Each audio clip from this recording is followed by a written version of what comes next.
Old World, Florida. Old World, Florida. Old World, Florida. Dude, I'm telling you, dude. Dr. Narco Longo came on and dropped the hammer of the god.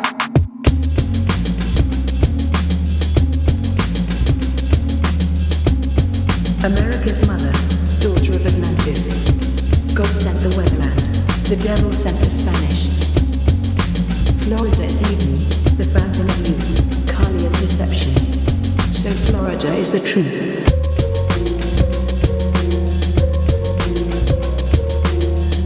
Welcome to Florida, baby. Dr. Narco Longo. Florida is everything.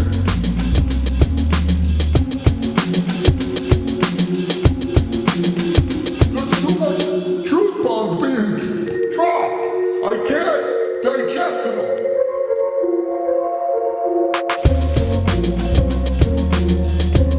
Old World, Florida.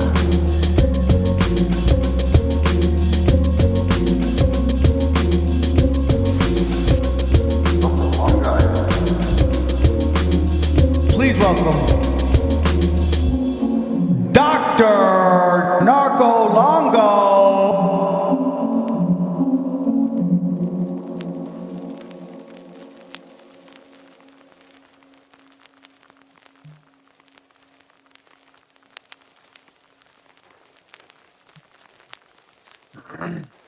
What's up, everybody? Yo. Oh, hang on. Sorry, I'm losing here. Everybody? Oh, what the fuck? Uh-oh. Yeah. Sorry, I'm losing here. Oh, what the fuck? What's popping? Turn off the stream, bro. Hang on. What's popping? Sorry. Turn off the stream, bro. All right, I think we're good. It's called What up, Bleed, what up? everybody. All right, happy Monday. Happy Monday, everybody. Happy birthday to Florida. It's March 3rd. I believe it's Florida's 180th birthday. I think Yes. that's right. 180th birthday. Happy birthday, Florida. Happy Now it's birthday. March 3rd, 3-3. Okay, 33-3-3. I think you can see where we're going to be going with this a little bit. But yeah, we got Mike Hunt over here, Juan Ayala from the One-on-One podcast. We got Seth Balin, the Fruit Companion, author of the Fruit Companion. And we're going to be talking early Florida, esoteric Florida, numerology, a little bit of gematria, some Kabbalah, diving into the Coral Castle a little bit and the Fountain of Youth myth, and then kind of just the Garden of Eden lifestyle too. Yeah, we'll see where it goes. But Juan, what's up, dude? Not much, dude. I have something. If you want to start with this, I found this interesting. You want me to pull it up here? I think it'll set the mood a little bit. What do we got? Florida exposed as the country's conspiracy theory epicenter, bro. Apparently, what do they say per capita? I think Florida has more per capita conspiracy theorists than anywhere else in the nation. You're welcome. He is. I think Juan is an agent, man. He keeps using these weaponized terms. What? Why? I mean, this is being reported here on the Gulf Live. You can look it up. Watch, it's on other stuff too. Florida top conspiracy theory state in the list of these in these rankings. Map shows top states for conspiracy. Bro, it's a thing. So look at this. January 27th, Florida bill moves to ban weather modification activities following conspiracy theories. They must be subscribed to Old World Florida. Is that Bok Tower? Oh, that is. Looks Right? like it. Looks like it. Could So be they've wrong. definitely been watching the channel. And I also did look up, I know we're going to get into Freemasonry maybe. I did look up the numbers for the Masonic membership statistics. Florida is at number 1, but it is one of the highest number states that has highest amount of Masons. So, What is it, number 3? I think like 4 or 5, because I saw New York has like 500 lodges. Ohio has, here, I pulled it up here. So Ohio has over 60,000 Masons, 430 lodges. California has 320.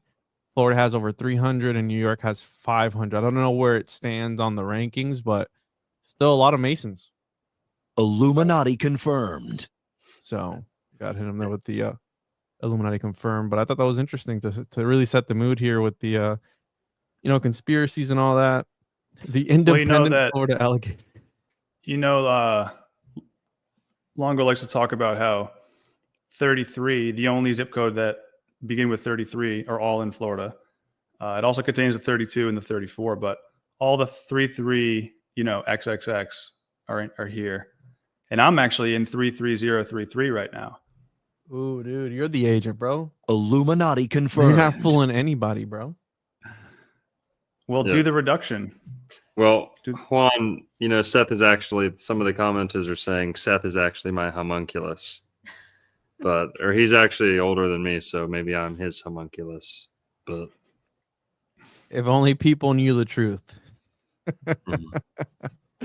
I believe it. You guys look a lot alike. I know you and I were talking on the phone today. I was like, the guy that looks like you is going to be on with us tonight? Yeah, that guy.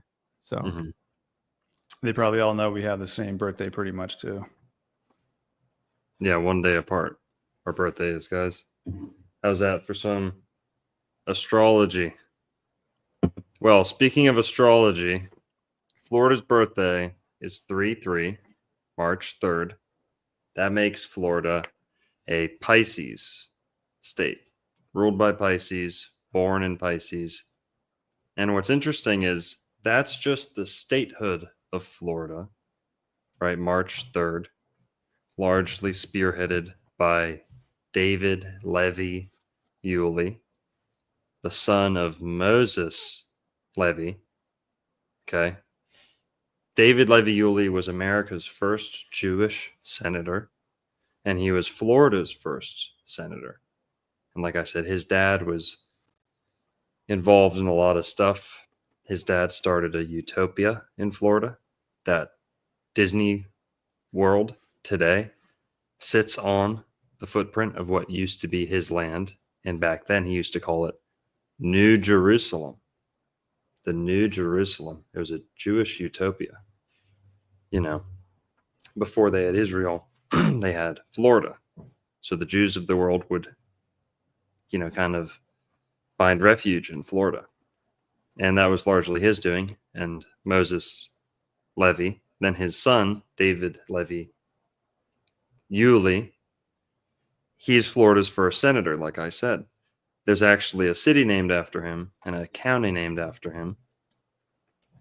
And yeah, that's how Florida became a state. David Levy Yulee. He's called the George Washington of Florida, actually. And also, his family was involved in the slave trade, and they were actually some of the financiers behind the Confederacy. And this is the guy who got Florida to become a state in 1845. There were already some kind of republics that popped up, the Republic of West Florida, around 1810 or so, and a couple different experiments and movements, but this is what formally got Florida to become a state. We've been a territory since 1821 or so, 1819, 1821. And 1845, March 3rd, 1845. Florida was the 27th state, which is somewhat interesting, 27, 9 plus 9 plus 9. Could have a field day with that if you want. But March 3rd was significant. We don't know if David Levy Yulee was a Mason for sure. But we do know that him and his cousin, that's right, his cousin, who was Judah P. Benjamin, another Jewish financier of the Confederacy, he was partially involved with the Masons and definitely involved with the Knights of the Golden KGC. Circle. Yeah, the KGC. Confirmed. And actually, the rest of the Confederate gold ended up in Florida, ended up at the Yulee plantation in Florida, where it went missing. And that's some of the last money that Jefferson Davis and his convoy had on them before they were captured. They didn't make it. They didn't escape, but the money did. The money made it to Florida. So lots of cool little rabbit holes around the statehood of Florida. But David Levy Yulee is the guy responsible for Florida becoming a state. And it's worth noting that his father came to Florida for religious reasons, spiritual reasons. Juan, you want to pull some of this up? Por favor. Moses Levy, Florida, and David Levy Yulee. Moses Levy didn't just come to Florida to start this Jewish utopia for no reason. He actually had an epiphany. He believed God talked to him and told him to create a place of refuge in Florida for the Jews of the world. And he was actually kind of involved in, like I said, the slave trade, piracy a little bit. And he was Sephardic. His family was Moroccan, maybe Syrian. But they show up in the Confederate South. And Moses comes here for religious reasons, has this epiphany, goes to Florida, gets out of all the industries he's involved in, and just puts all his eggs into one basket. That's the utopia in Florida. Yeah, some of the commenters are saying Jutopia. Yeah. Well, dude, so it's such a utopia down, especially down in the southern tip of Florida.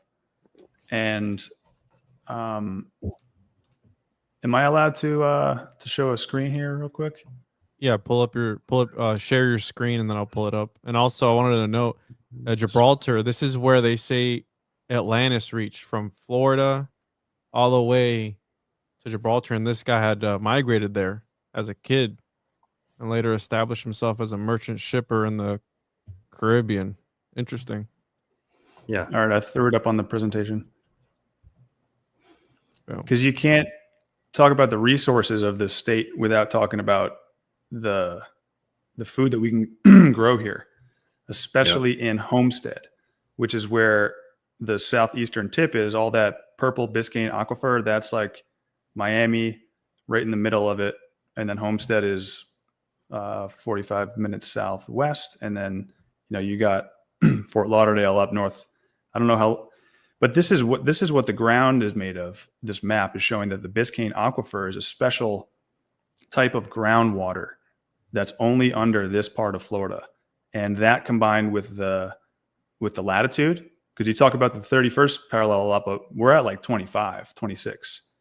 And that just gives us even more tropical conditions and more, solar energy for this thing. But what's special about the Biscayne aquifer, the purple, right, is it's the same limestone that's porous, that has water flow through it, that the pyramids are on top of in Giza in Egypt.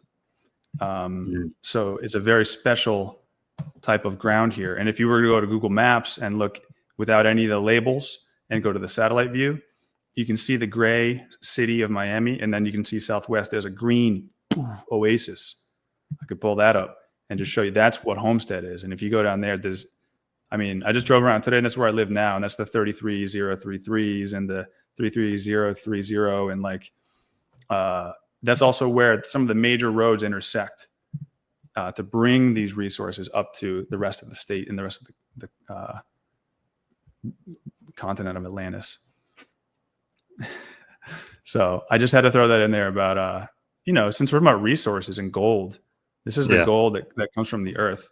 And it's and since we're on top of the, New York topic. What does the purple look like if this is a phallic representation?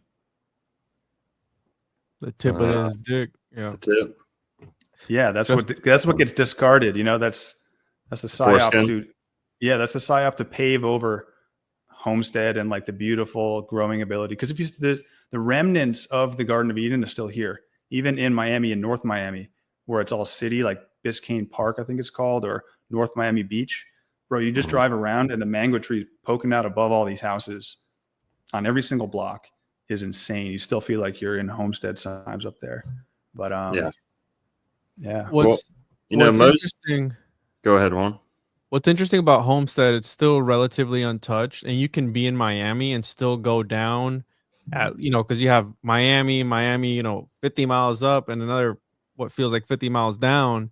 You can be in Homestead, like off of Exit 9. That's where I have my place down there, and you could still go for another hour at least through the Redlands and everything, and it's pretty remote out there still.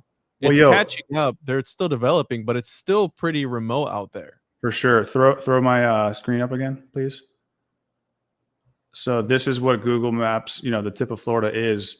All this gray, you can't see my mouse. Great. All that gray is Miami, obviously right downtown, Wynwood above it, come down here into Kendall. But this little green patch, you know what I'm saying, is Homestead. But then like you're saying, Juan, all of this is the Everglades.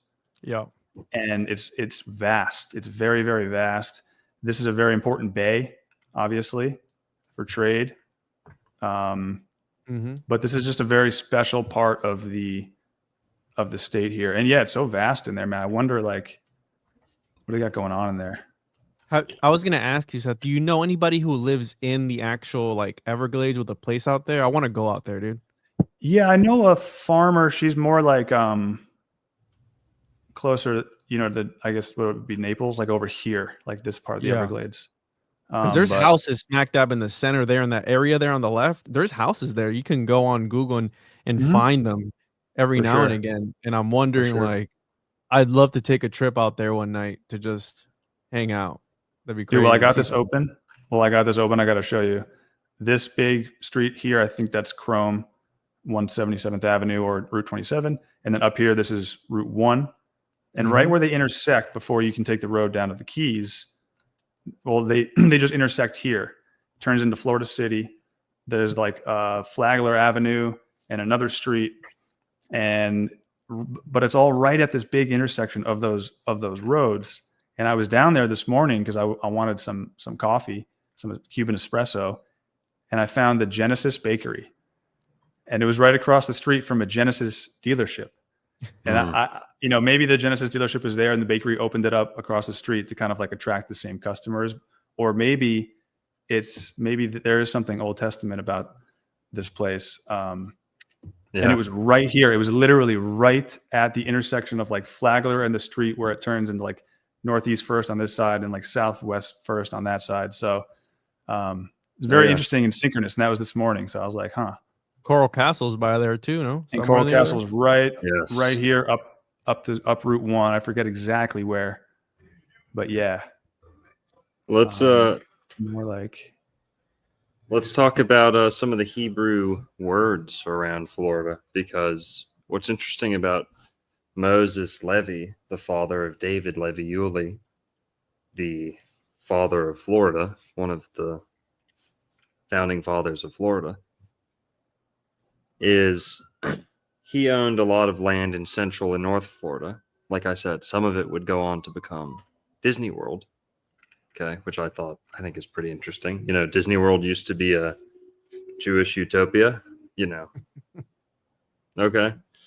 But he actually had land next to where some of the first Seminole Indians came out of. So the Seminole Indians, as we know them today, formed in the late 1700s. And they actually got first set up in a place called Payne's Prairie, and then also a town that Yulee, or the Levy family, ended up setting up themselves, which was called Micanopy. It was one of Florida's very first inland cities that wasn't on a coast or a river. Micanopy, it was a trading post started by the Levies. And the Levies were some of the first people to trade and get to know the Seminole Indians. And, you know, on my channel, I've talked a lot about some of the Hebrew, Abrahamic, Israelite traditions of the Seminole Indians and some of the words that they used to use. And this does kind of bring up the Mormon, ancient Israelite theories, but also there were non-Mormons who wrote about it, like Minnie Moore Wilson, like James Adair, two of the greatest experts there's ever been on American Indians. They were And dude, while you're on Seminoles, let me just interject that same intersection I was just talking about with Chrome and Route 1.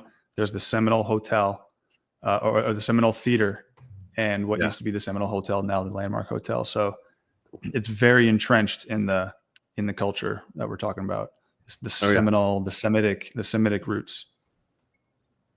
And let's talk about the word Miami, because some of those early Seminole Indians, they all went by Hebrew names. There was a Bolek. That's a Hebrew word. Okay, it means like fierce. Then there was I'm blanking right now, but Bolek, Ahaya, okay, I am, Ahaya, right? It's like another form of Yahweh, you could say. Ahaya was one of the names of one of the Seminole chiefs. Then there was also, a whole bunch of Hebrew names, Israelite names. And these Indians would trade and were very friendly with the Levies.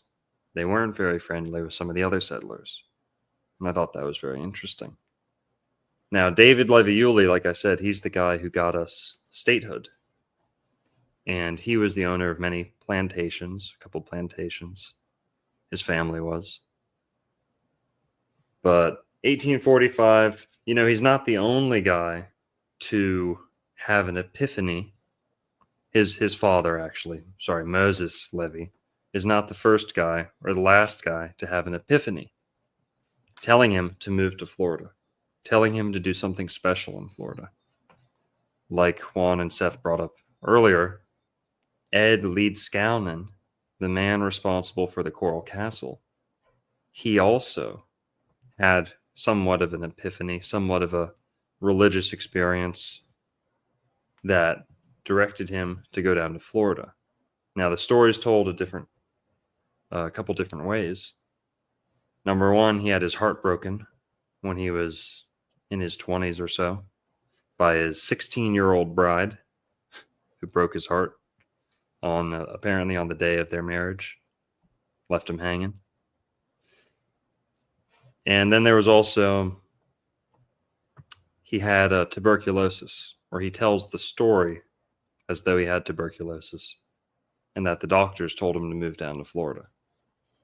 And there's many other people like that whose doctors and physicians told them to go down to Florida. So religious reasons, spiritual reasons, health reasons. Henry Flagler, right? His wife was advised to go down to Florida. You also have For tuberculosis, right? Is that what they usually had? That they had to come down and be in the sun? Yeah. Anything really. There was all these healing centers down here. William Esser had a ranch up in Lake Worth, a classic one. His grandson still runs some type of health thing today. There was a lot of retreat centers. They just soak in the pools in the spring water. Solariums. Mm-hmm. Yeah, it was the spring water that brought a lot of them. It was the good sunshine, favorable weather, humidity, right? They believed they knew this was good for the system, for your body 100 years ago or so, 150 years ago. And there was a big spring water tourism industry in Florida where people were moving down. All the rich and the famous were coming down to dip in the springs and stay in different spas and resorts and, riverside spring attractions. And so Florida had like a golden age of hydrotherapy, spring water tourism around the Victorian era. And that kind of ended around World War II, if not earlier, around the stock market collapse, 1929. There was also a real estate collapse around that time in Florida that kind of scared everyone away from Florida for a little bit. But yeah, let's talk about Ed Leedskalnin a little bit and why he chose Florida, why he chose where he was, and how that plays into Masonry. Because, like Seth said earlier, the Coral Castle is placed at 33033 zip code. I was gonna add that because when Seth had brought up the Genesis, further down US 1, towards the more tip, the end tip of Florida, they say that Edward had actually started another site, an original site, Yeah. before the one that we see here today, which this one is further up, I guess. Yep. Do we know exactly where that other one was, or is it just part of the story of when he transferred everything over and no one saw how he carried everything over? It was Florida City, wasn't it? I think they call Yeah, it that's Florida City. down. That's right down just past where I was talking about, Florida City. Yeah, it was originally in Florida City, I think. I could be wrong. It was somewhere else. You're right about that one. And it was pretty much done. Like it was largely built already in that first place, and then he decided for some reason. Florida City, yeah. Yeah, Originally built the castle, which named Ed's Place in Florida City, Florida, around 1923. He purchased the land from Reuben Moser, whose wife had assisted him when he had another very bad case of tuberculosis, Florida City. And then the castle remained in Florida City until 1936, when Leedskalnin decided to move and take the castle with him. Its second and final location has the mailing address 28655 South Dixie Highway, Miami, Florida, 33033, which now appears. So, yeah, so now it's currently outside Homestead. So, again, he moved it more north, and I'm wondering where this Ed's Place was in Florida City, and if that site's still there or what it's become. Well, yeah, a lot of the history is so hard to track because things get destroyed. They build roads purposefully through historic and like minority neighborhoods. There's a book about that called like redlining, like the red line districts. They would just like build highways through the poor sections of town or through things they want destroyed or covered up. So it's tough to tell, even when things were built, when the canals were built, because there's a lot of canals in Florida. Florida has the most intricate canal system in the world. At least it has the longest canal system in one city in the world, over 500 miles of canals, in Cape Coral. So, yeah, Cape Coral, another CC. I have the books that he wrote that I bought from Coral Castle because I watched this video where allegedly there's a hidden code within Edward's writings, and that the Sweet 16 was actually representative of something else. Yes. And he had some sort of, because remember, he confirmed a Mason because he did have a lot of Masonic iconography, if you will, at the Coral Castle. And I mean, he is by definition a Mason, right? By definition, yes. Stone worker, yeah, stone mason. We don't know for sure if he was a Freemason. What we do know for sure is that Freemasons are advised or recommended to make a pilgrimage of sorts one time in their life, at least one time in their life, to either the Great Pyramid of Giza, and if they can't do that, or in addition to that, they'll go to the Coral Castle in Florida. Now, Ed did claim, in his own words, to know the secrets of how the pyramids were built. And his place is encoded with a lot of, Freemasonic symbolism astrology, of course, too. Also, he's Eastern European. I don't know what his religion was, but there's a lot of what seems to be Jewish influence in that area or on that site. The Star of David right there would be one example. There's a mikvah as well, meaning like I think he calls it the moon pool or something like that. But you go down, there's a well, a stairwell. Mm-hmm. Juan, what's the difference between a staircase and a stairwell? You got me, bro. Stairwell versus, you said stair what? He's Googling it. Staircase versus stairwell. Here's a staircase is a set of stairs that provides vertical access between floors, while a stairwell is a shaft or space that contains a staircase. Yeah. A stairwell goes down to a well at the bottom, water at the bottom. And you'll notice a mikvah, search mikvah, Mikveh. Yeah, there you go. That's at the Coral Castle.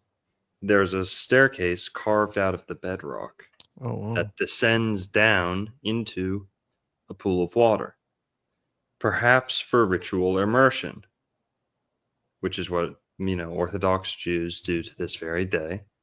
Is they believe in ritual immersion. Native Americans were engaged in this practice when the Europeans first arrived. They would do ritual immersions in the springs.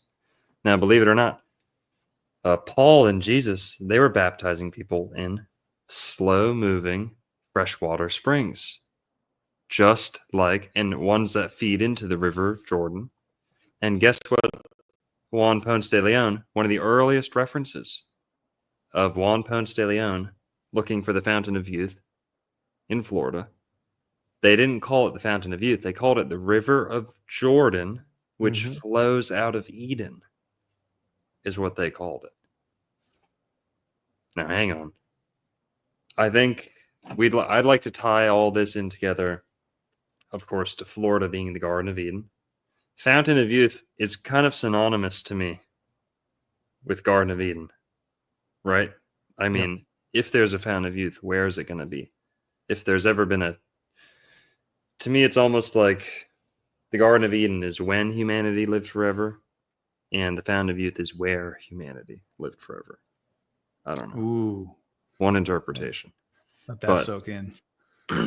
There's also myths about Atlantis and the Fountain of Youth, or a spring of life-giving waters being close to Atlantis, or at least the Garden of Atlantides.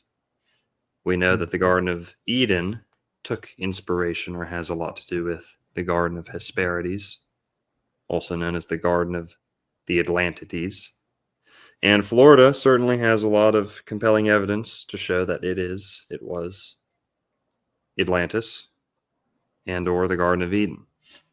So Fountain of Youth, Garden of Eden, why were the Spanish dumping so much money and resources into this place?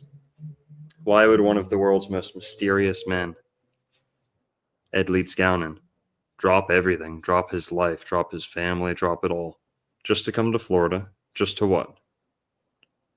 Be quiet and mysterious and lonely, to build this masterpiece. And there had to be something more than just, a cough and looking for good weather pulling him here, I think. And like Juan said, I think that the TB, tuberculosis, he always writes it TB. Okay. Yeah, TB, I guess tuberculosis has a T and a B. He's also really heavy on the Sweet 16. And the way, if you go read his books, Ed Leedskalnin wrote 2 books, guys. A Book in Every Home, which you could acronym as ABBA, ABEH, and then another one called Magnetic Current. And those 2 books are very cryptic. Magnetic Current's a little bit more straightforward, but Magnetic Current is some out there stuff. Well, dude, magnetic, that makes me think of the map I showed earlier with the Biscayne Aquifer and the rock and the coral limestone that this place is, that all you got to do is dig a spiral staircase, and there you have your water. And you were making me think about if you took the Fountain of Youth a little more literally, It could be spring water. It could be the water, the fresh water that we have here. That actually, to be fair, every state kind of has that. Oh, Juan's got it all. And you got also, you got them printed out at the Pentagon. no, these are from Coral Castle, directly from Ed himself. They even sent me a little postcard here. And there's this book here that I stumbled across that is called How to Read His Writings, the Unauthorized Guide to Decoding Edward Leedskalnin's Work. And apparently this dude broke a code, but what I needed was the copies, because you're supposed to overlay one on top of the other in a certain type of way to decipher the code. Okay, so maybe this is fan fiction. Maybe this is like some dude being a schizo, like, oh, I can see the code, right? Number 23 or whatever it is. And he just wanted to write about it, but he makes a compelling case. And if he was a Freemason, from what I was reading here, that a guide said that he was a devout Freemason. Freemasons, I've got a couple Freemasonic code books where it's all ciphers. And They're all about their ciphers, yeah. All about their ciphers, about hiding code within text. So what a better way than to write a book in every home that's about it reminds me of the what's the guy with the Bach Tower, Edward Bach, where he was also writing about things in homes, the living room and all. What if all that was encoded and actually he was trying to portray a different message? Because Longo, you've talked about this before, where there was a woman's magazine that was actually Edward Bach was the editor of that magazine, right? Yeah. And also I want to talk about Ed Leedskalnin's name. I mean, he came to America. He could have came up with whatever name he wanted, really. Let's look at his name, though. E can reduce to 3. You can swap out for 3. E3 looks like the same thing. Okay. ED. Not okay. We're going full schizo here. No, Juan, what you have? Okay, you and all most pork eaters. Hey, the fountain you fixed that. The fountain you fixed that, right? That's what I'm saying. Did he come here for TB, or did he actually come here for ED? Because Juan Ponce de Leon, who was looking for the fountain of youth, was actually looking for the fountain of boners. He was on a hunt to fix his sexual dysfunction. That's one of the earliest accounts of Juan Ponce de Leon looking for the fountain of youth. It wasn't to live forever. It was to restore his vitality and his virility. Okay, we're going to stretch it even further here, guys. Okay, get your schizo hats on. I notice a doubled up E in the name of Ed Leedskalnin. EL okay? too. Number one, lead is like electronic leads, but EE, 33. Another way of seeing 33. L is the third letter if you reduce it to Pythagorean numerology. A, B, C is 3, but if you go all the way through, L is also 3. So Ed 3, Leedskalnin 3. You can get a lot of 3s out of his name. That's all I'm trying to say. And we know that he put his Coral Castle. Can we get evidence of this?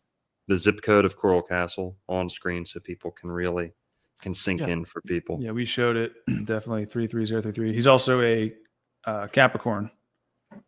So winter birthday. And winter in South Florida, in this part of South Florida, is like exalted. It's completely blooming. This is summer everywhere else. This is when we have tomato season and zucchinis and lettuce and strawberries and all these amazing tree fruits is right now in the wintertime. And so he was born in the winter.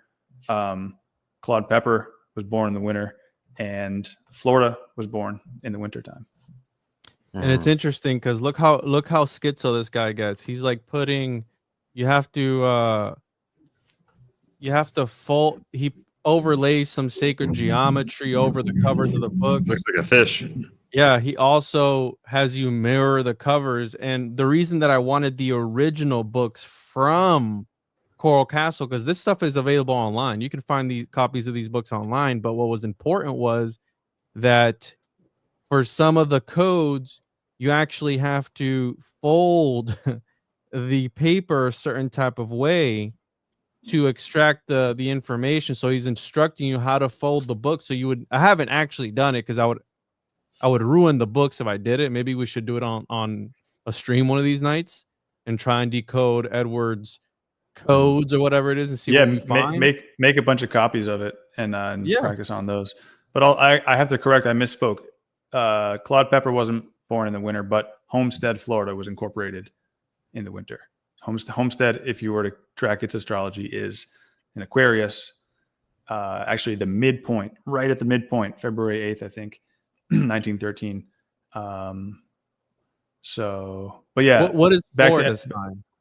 Florida sign is Pisces right now, March 3rd. Yep. Pisces, March 3rd. Let's get into some Pisces talk. Okay. Water. Pisces is a water sign. Some would say, oh, Florida's statehood, March 3rd. Isn't that kind of arbitrary? Does that really signify anything? Well, it's kind of a good point.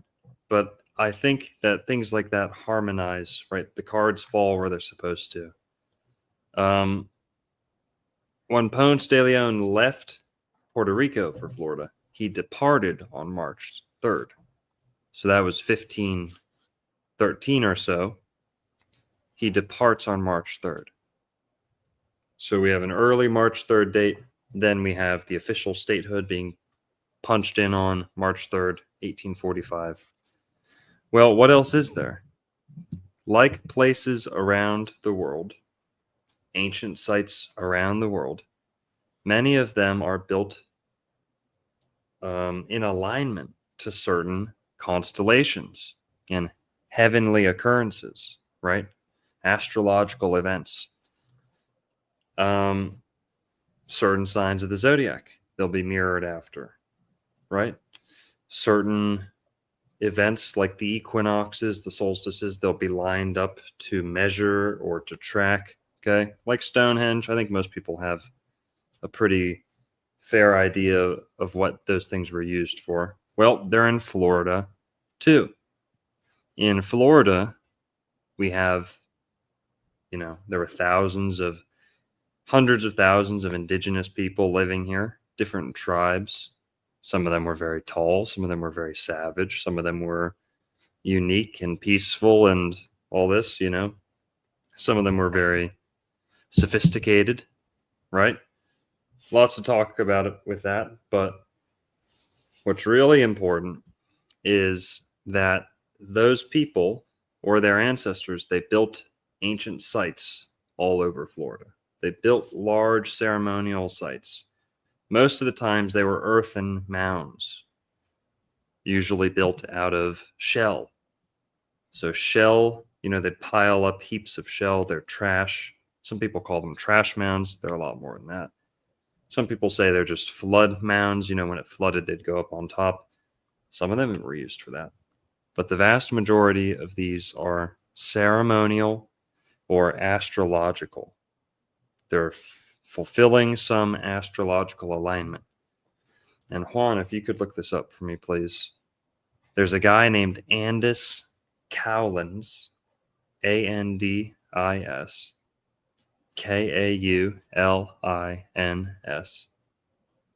and he's done a ton of work mapping out the ancient sites, not only in Florida, but we're talking about Florida tonight.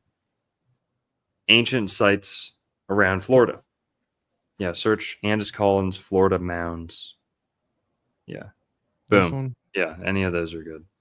And he basically shows that most, if not all, of the ancient sites in Florida that are made of significant, movements of Earth, that they pretty much all align to Pisces. Either Pisces or one of the constellations immediately next to Pisces. Well, would you look at that?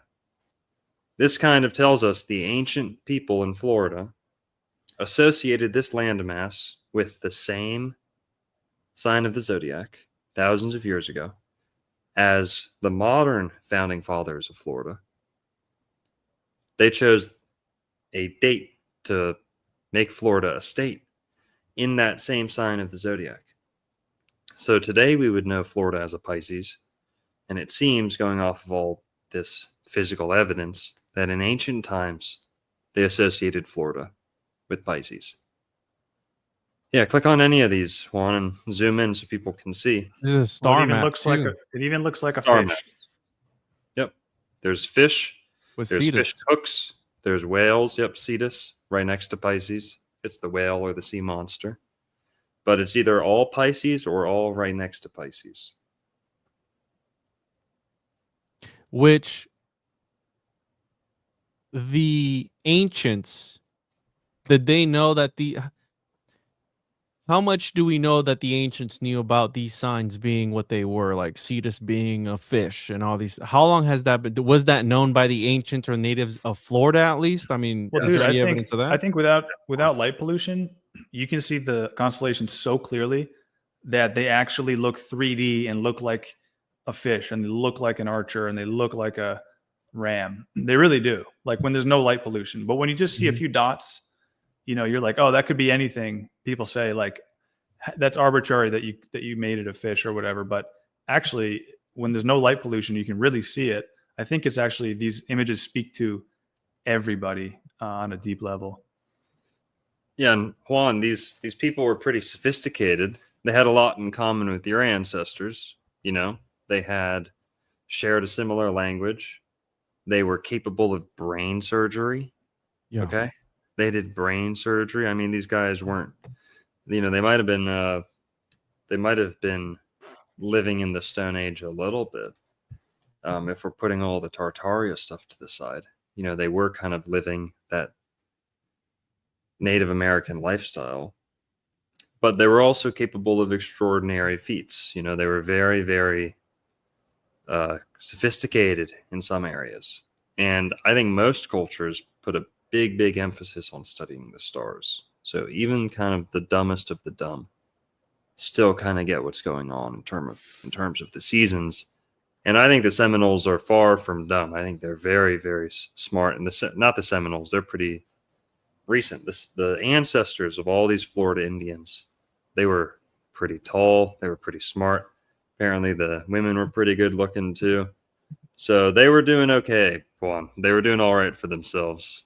And I think they knew astrology Well, about as well as any, culture around the world. Even if you didn't know what the names or the images represented, as they at least copied what was in the sky, because you can go and see that the things are laid out. Yes. Whether Good it's point. Miami Circle or whatever, different astrological coding like in the ground that just reflects the cosmos. Yep. Again, I'm just asking as to like what are the chances that they would align it to the correct constellation that would mirror, a lot of the aspects of Florida, like a sea monster, Florida sea. Did they know that was a monster? Because again, I know Well, that astrology has been around for a long time in constellations, but how much did the people who are here know about those constellations? You know what I'm saying? Well, astrology's been around for as long as humans have been around. Yeah. The first book of the Bible, we have the creation of the heavens and the designation of the heavens, like the fact that they're given significance and they're told to be, we're instructed to study them. That's all within this, the same 2 days that humanity's created, the heavens are created, and God said, let them be for signs and for seasons. So as long as mankind's been around, we've been studying the stars. And like Seth said, it might have just been as simple as mimicry, like, oh, we don't know anything, but it looks like this, so we're going to make it look like this down here. I'll give them more than that. I think they really knew their stuff. I think they were intuitive. They were taking entheogens. They were taking certain things that gave them little, psilocybin mushrooms grow wild in Florida. Yeah. Amanita persicina grows wild in Florida. The closest relative, pretty much the same thing to Amanita muscaria, grows wild in Florida. There's Yopon holly, which is capable of altering consciousness. So I think in their waking life, they were able to study and knew things like this. And then they were also able to trip balls and maybe go deeper, deeper than than deeper than the conscious mind is able to go. I think they also had a nice backdoor access into how nature and reality worked too. But what's also important is that they weren't dumb. They knew fish, and they knew that Florida was plentiful in fish, tons and tons of fish. They knew that fish lived in water. They knew Florida was the most well-watered place around. So there are just, intuitive associations. They associated with Florida with fish. They associated it with water. That alone is the two biggest components of the sign of Pisces. It's a water sign. Its animal is the fish.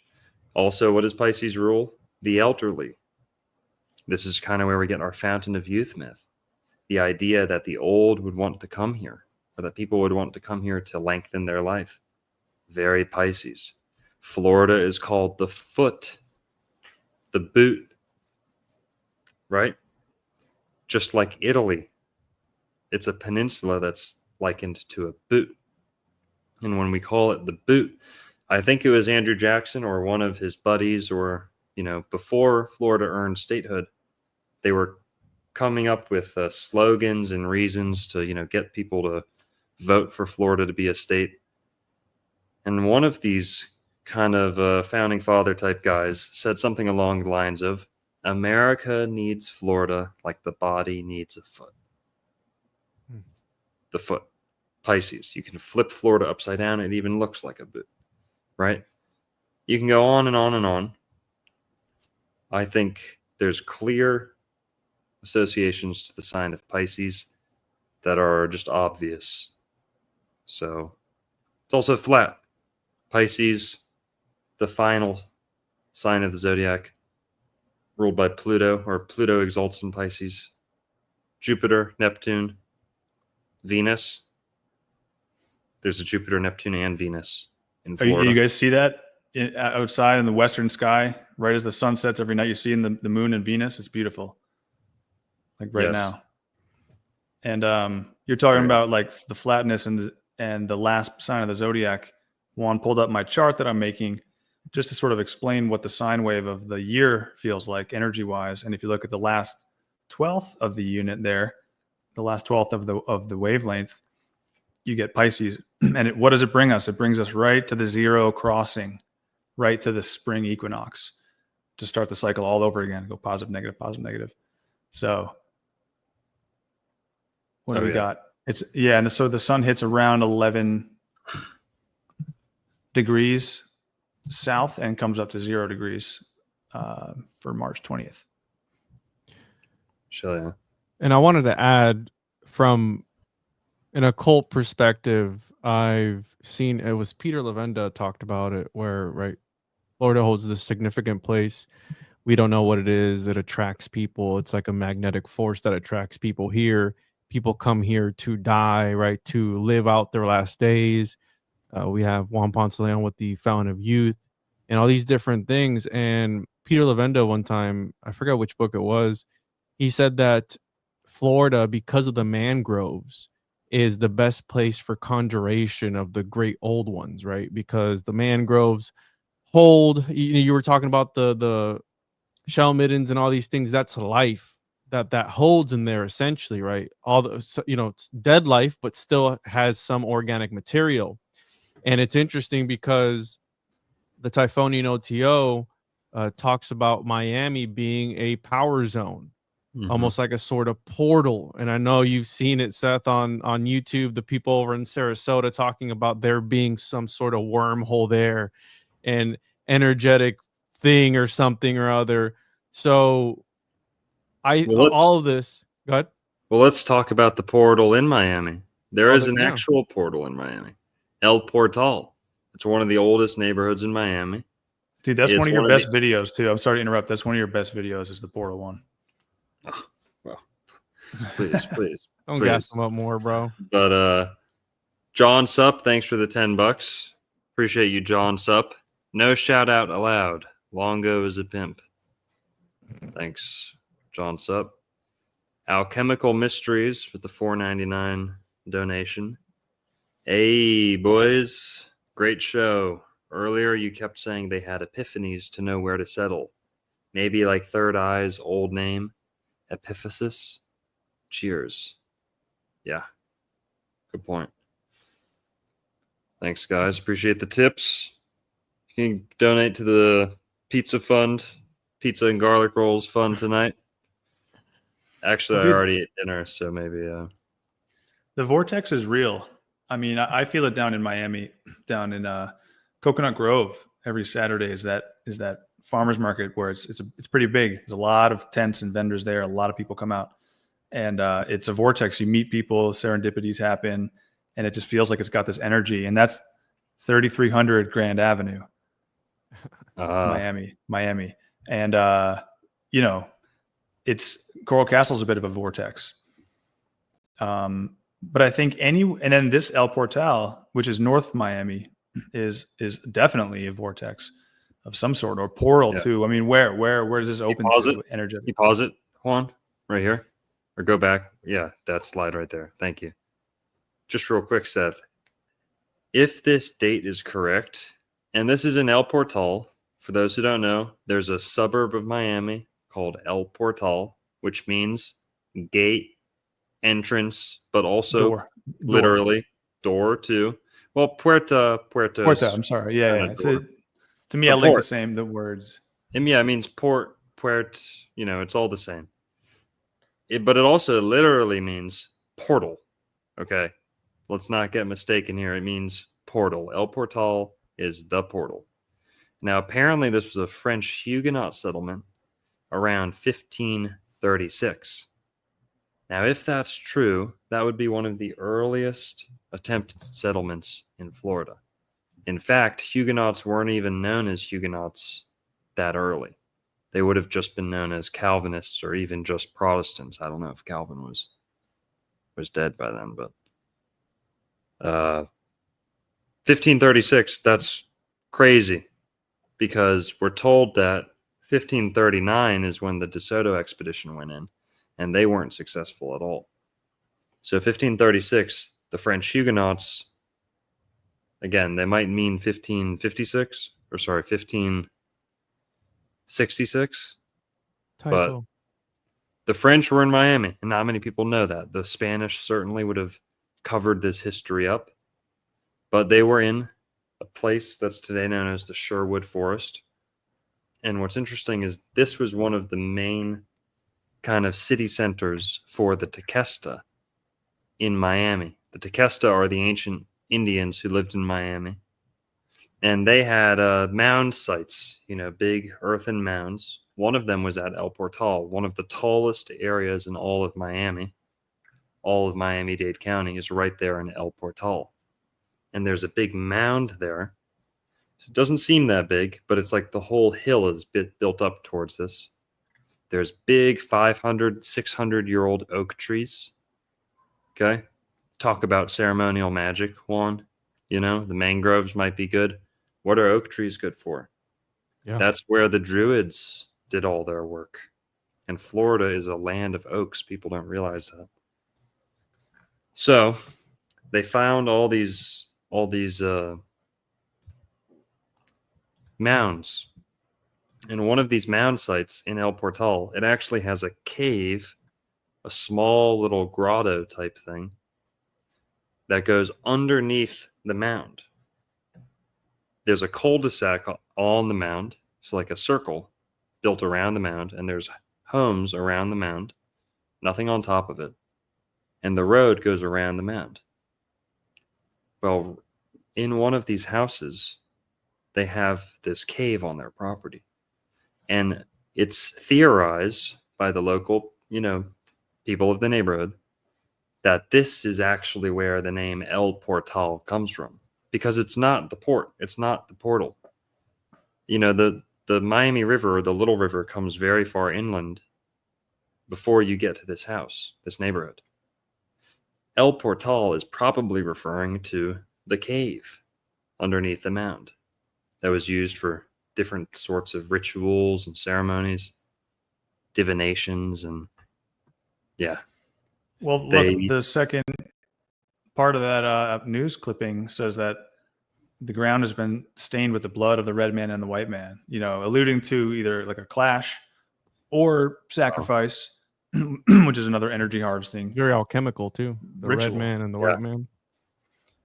Oh yeah. Dude, I just uncovered a portal down in South Florida. Check this out.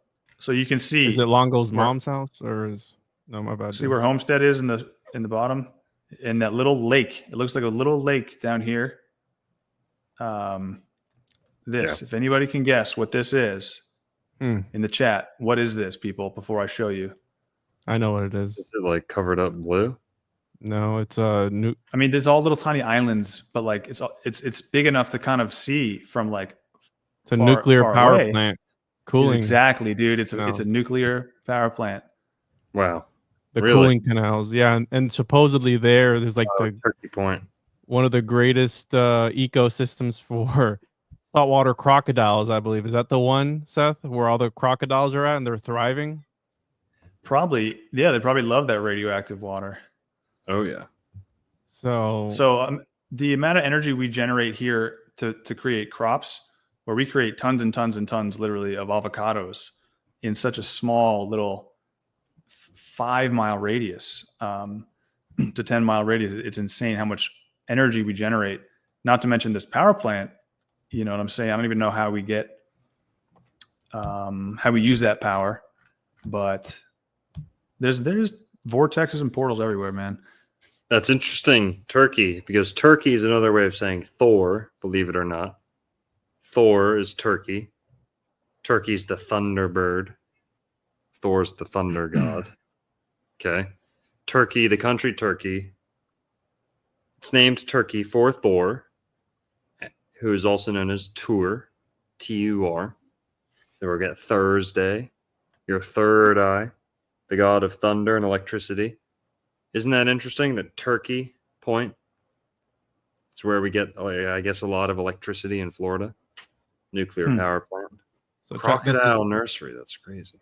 This is what I was talking about, how Florida nuclear power plant became a crocodile nursery. And those canals that you showed are what are pumped into the reactor to cool it down, and then they're pumped back out and it's circulated. But the crocodiles love the warm water.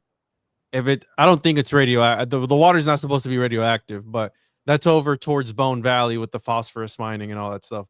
But the crocodiles love the warm water, and it actually has one of the highest concentrations of crocodiles in that area because their population is booming and they live all up in that area because it's untouched. You can't go back there unless you work for the nuclear power plant.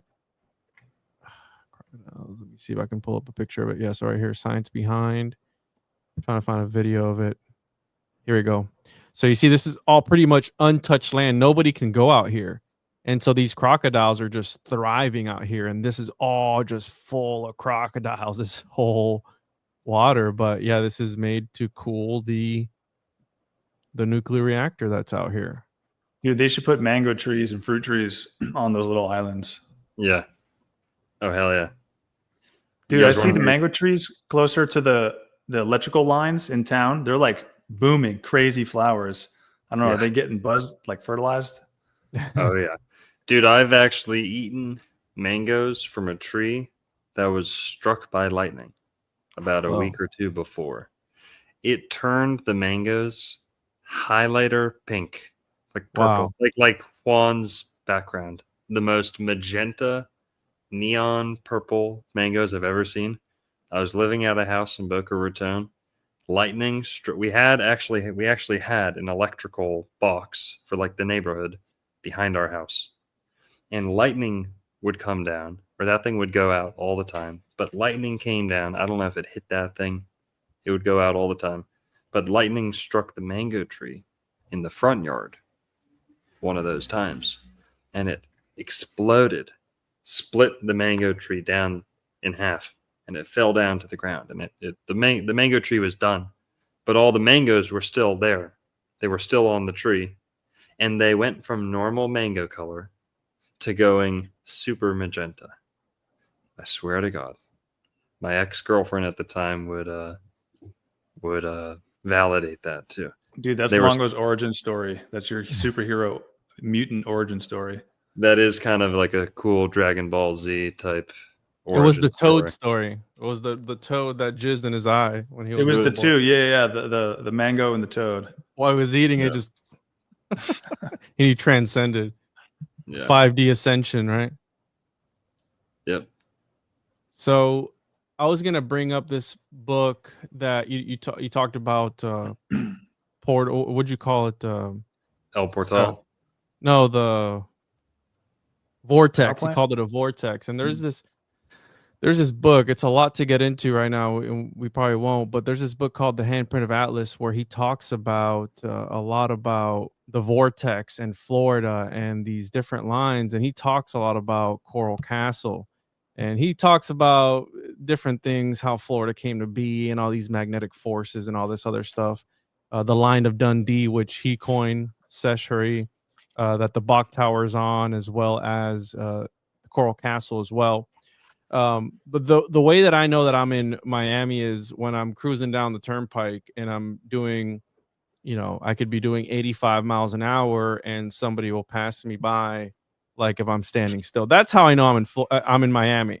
There's a portal somewhere on the turnpike that as soon as I cross it, I go, I'm in Miami, and it's dictated by how crazy people drive. I could be doing 100 miles an hour on the left lane, and somebody will still pass me like I'm doing 50 miles an hour. So there's something to be said about the Florida man archetype, and maybe this vortex of energy where if you can't handle the energy, you quite literally go insane. It's because you're reading the fucking speed limit signs in Spanish, dude. That's the problem. Yeah, dude. Yeah, of course. Speed limits. Who needs them, right? Yeah. Just go ahead, just Autobahn the turnpike all the way down to Homestead. Well, no, there's something about, I'm going to go back to the limestone ground here in Miami that is porous, and that is the same limestone underneath the Great Pyramid in Egypt, that when the waters run through it, it creates a flux, an electrical charge, a measurable electrical flux when water actually moves through this porous, piezoelectric limestone. So there's juice in the atmosphere and the environment. There's electrical juice just oozing out of this place. Also, Ed Leedskalnin was looking for a place where the bedrock came to the surface. That was his requirement. He was looking for a place where the bedrock came right up to the surface, and also a place where he didn't have to dig too far through that bedrock to hit water. So there is something to that. Also, Miami, I didn't get around to saying it earlier. Miami means people of the water. Not only in the Native American languages, all the way from Florida up to Ohio, Indiana. Okay? They got Miami up there too, Miami, Ohio, Miami, Indiana. Miami in the Native American languages means people of the water, or the downstream people, or big water. Three meanings, three nearly identical meanings in Native American languages. Some of them Native Floridian, some of them Native Ohio. Isn't that what Okeechobee means? Big ocean or something like that? Yes, but that's actually Greek. What's interesting. Oki, ocean, but that's also in Hebrew. Biblical Hebrew didn't have a word for ocean, believe it or not. They had some words for seas and things like that, but they borrowed the ancient Greek word oki for ocean, which is where we get the word ocean, ocean with a C, because it's oki. Okeanos is the Greek word. So they used words like oki. There's Okeechobee. There's Okefenokee. That means ocean in Hebrew and Greek. Well, Miami has the same meaning in Hebrew as it does the Native American languages. What does Mayim mean in Hebrew? Water. What does me or me or ma mean? People who, something having to do with identity, Mayim, me, people of the water. I've said that to a rabbi. He was blown away. Never thought about it. Miami. And the Jews were some of the first people to settle Miami Beach, some of the first people to be in Florida in general. Like we said, the senator who brought Florida its statehood. And the Seminole Indians largely stay in some of the same areas that much of the Jewish residents of Florida do today, like Miami, like Tampa, like things like that. Also, going back to the Coral Castle with the stairwell, you have the mikveh. Around the Coral Castle, you have a lot of Jewish residents of Florida, Orthodox, who even use a mikveh. You know, there's tons of mikvahs in Florida. What are you showing us, Seth? Yo, this is some of the vortex action. Whereas the, according to this guy, there's a big, is that upside down? Here we go. Yeah, there you go. Big old vortex right in South Florida. Or one, That's Yeah. the Bermuda Triangle. yeah, Bermuda Triangle, part of the planetary harmony is what Yeah. he calls it. But that's right there, right off the coast. Nice. Bimini, Bahamas, Bermuda Triangle, one of those. Miami. Here we go. And I want to bring up, right, this occult esoteric realm of things that this thing that I had pulled up here, Hamilton Diston, which actually had, some people say he actually saved Florida because Florida was bankrupt. And in 1881, he purchased 4 million acres of land in Florida, including all of Lake Okeechobee. And I believe it's the biggest land purchase ever in history. Yeah. And it's interesting, right? Recorded. Because we talked about the railroads and the crossroads on the Brightline episode. And I believe that the distant tools was actually a saw manufacturer. And they say that that's indicative of Hecate, the saws, or the, Ooh. let me look it up here. Alchemical. Oh, sorry. Go ahead. No, go ahead. I was going to say Alchemical Mysteries with the 199 tip. Moors transformed into Huguenots after 1492. They might have. A lot of Moors, some Jews, a lot of Protestants became the Huguenots. Alchemical Mysteries again with the 199. Atlanta Airport is built over the Flint River source. Yeah, that makes sense. Makes total sense. Go ahead, Juan. No, I thought there was a connection between saws and Hecate, but I'm not finding one. That's something that Slick Dissident told me one time, actually. Anyways, Hamilton Distant. I believe he also committed suicide. If I'm not mistaken. Another one of the unfortunate ones that did it to himself. Did he? Well, actually, dude, I just wonder. You're making me think what you were saying about Leedskalnin wanting the ground rock to be as close to the, what did you say? I'm not putting it right.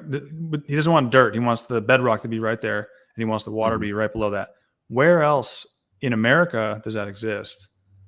I don't know. Because you get the mud floods everywhere else, and then you get, not everywhere else, but the north you do, and then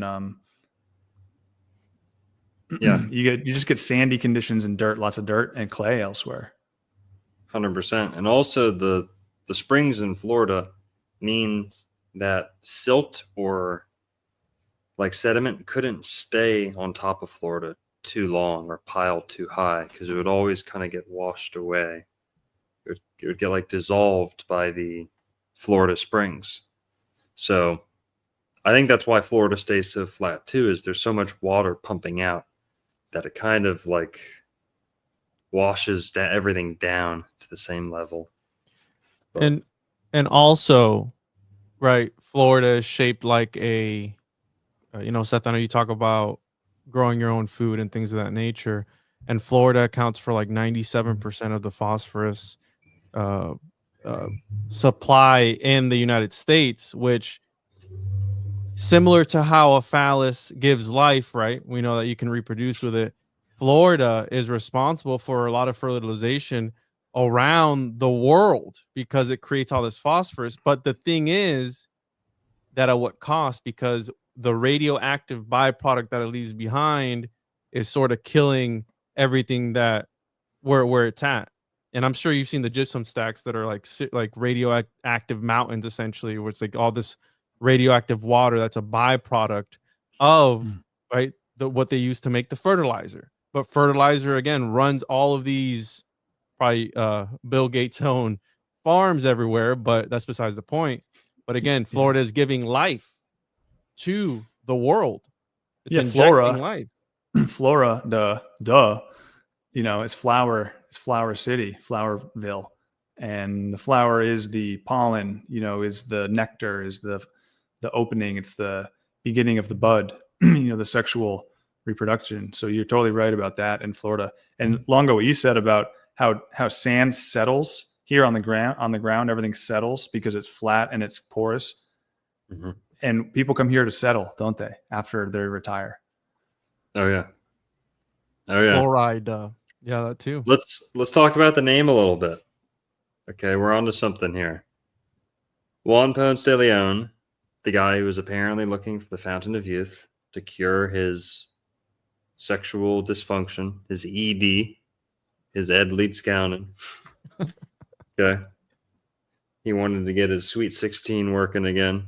Okay, his magnetic flywheel up and running. He named Florida. He claimed Florida for Spain. And the name that Florida was going by up until then was known as Bimini or Bemini. And his order to go take Florida actually called Florida the island or Isle of Bimini. So he went there and he renamed it Florida. Now, recently I figured out that Florida is kind of another way of saying land of youth. Because Florida, Juan, tell me if you ever heard this in Spanish. It was a popular expression in Juan Ponce de Leon's time to say, in la flor de la juventud. So like the flower of youth? The flower of life. Or life, no? in the flower of, I don't know, how would you say it? Do people say that in Spanish? In la flor de la something? Not in Puerto Rico, bro. I can tell you that. Maybe in Right. Spain or something, right? They talk like that. They talk differently than we do. So I can't confirm. Not too much. In la flor de la vida, so in the flower of one life. I was right, motherfucker. En la flor de la juventud is an expression that means in the flower of one's youth. La flor de la vida is a thing. It's in the flower of one's life, which would mean the youth, or the flower of one's youth. So flower means youth, especially to Juan Ponce de Leon, because this was an expression used in his time too.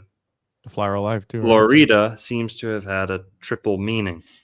Number one, it was the Easter holiday, known as Pascua Florida in Spanish and Greek. And then number two, he came ashore and there was flowers everywhere. Tons and tons of flowers. Springtime bloom. April 2nd. He landed in Florida, I think. Then what else? He was apparently looking for the fountain of youth. What if the name he chose for Florida is the greatest evidence there is for the object of his, search, his quest, the fountain of youth, Florida, the land of youth. Who knows? Yeah, what is florid? Florid means like having a red complexion, like blood, which is like a sign of life and youth usually. Get it full of blood, bro. That's what it's all about. Yeah. Right. Yeah. Oh yeah, florid. Yeah, because you don't want florid might be the opposite of flaccid. You don't want. Yeah, you don't want it flaccid. It is. Florid. If you want to stay flaccid, go to Lake Placid. You want to. Yeah. You want to be florid? Come to Florida. Turgid is the opposite of flaccid. Turgid. Right. Turgid means like full of water. Like when you bite lettuce, it's really crispy. I think that means love that. turgid. Oh, I love like a crispy tomato, bro. Just like just like eating it with some salt, dude. I love a firm like. Yo, it's tomato season right now in Miami, and it's just completely booming. I drove by multiple tomato fields today out the window. Could see them, just acres of tomatoes. and they do them so efficiently, you know, and then they take them down, they'll grow beans there, and then they'll grow some other stuff, and they keep switching it out. But I can't shut up about the food that just bursts forth from the ground down here. It's incredible, man. And these sapodillas, you know, like who in the chat has ever had a sapodilla? Put a pear emoji. Put a pear emoji if you've ever had a sapodilla. These things are insane. Should I eat this on camera? Is it a brown sugar fruit? Brown sugar fruit, baby. It tastes like a pear dipped in brown sugar. And I don't know if anyone. What? Could So you? Even the Floridians don't know about this. I'd never seen that before. But Seth, can you talk about our forbidden fruit, right? The orange, and what we're talking about curing ED and all these different things, but what sort of health benefits the orange has, the citrus fruit or whatever it is, because that is the golden apple, if you will. Yeah, well, it feels weird to talk about an orange and then open this sapodilla, but it's fine. That's fine. I mean, we talk about oranges a lot. Like they glow. They glow with solar energy. They have a high sulfur content, not in a bad way, but like in a superpower type of way. Oh, yeah. Spinach. They also contain Sulfur? alkaline minerals. Sorry?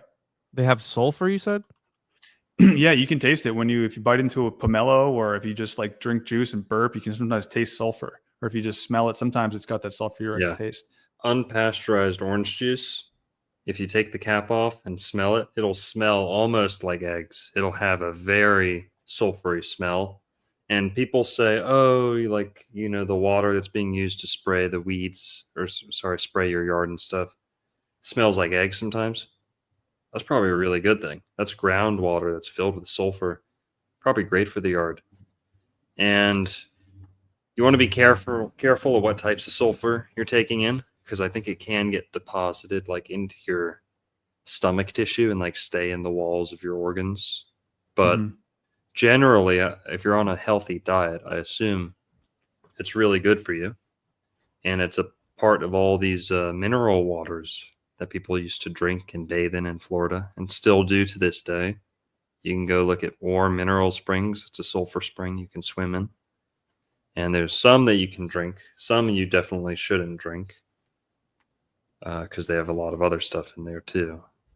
But yeah, and there's different compounds of sulfur. Like, don't go out and start eating and supplementing with sulfur, because there's inorganic sulfur, which is in pharmaceutical drugs, and the byproduct of protein breakdown, like when you're eating animal flesh, that breaks down into sulfuric acid, different type of sulfur compound. So not all of it's good.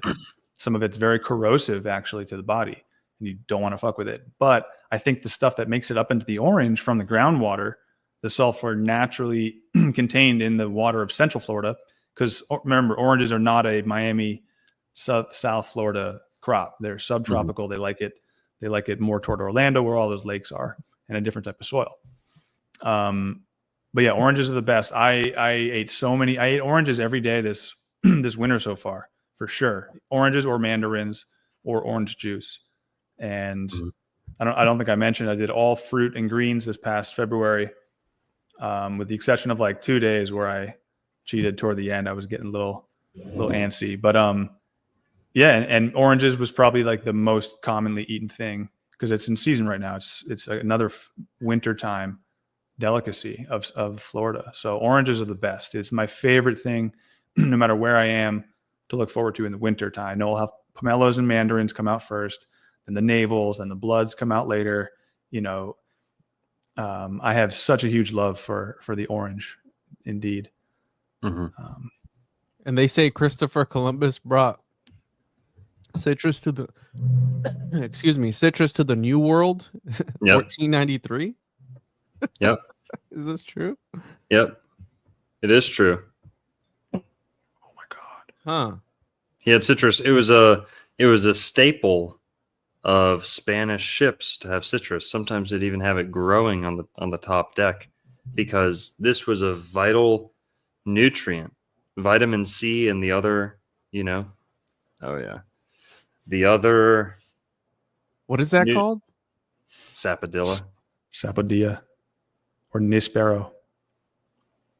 Keep Never going, Longo. seen this, dude. What the fuck? It's super good. It tastes like wet brown sugar, like pear. Yeah, like you said, but super good. And Juan Ponce de Leon had citrus with him too. De Soto had citrus with them. They all had citrus because on the ships you needed citrus or else you'd get scurvy.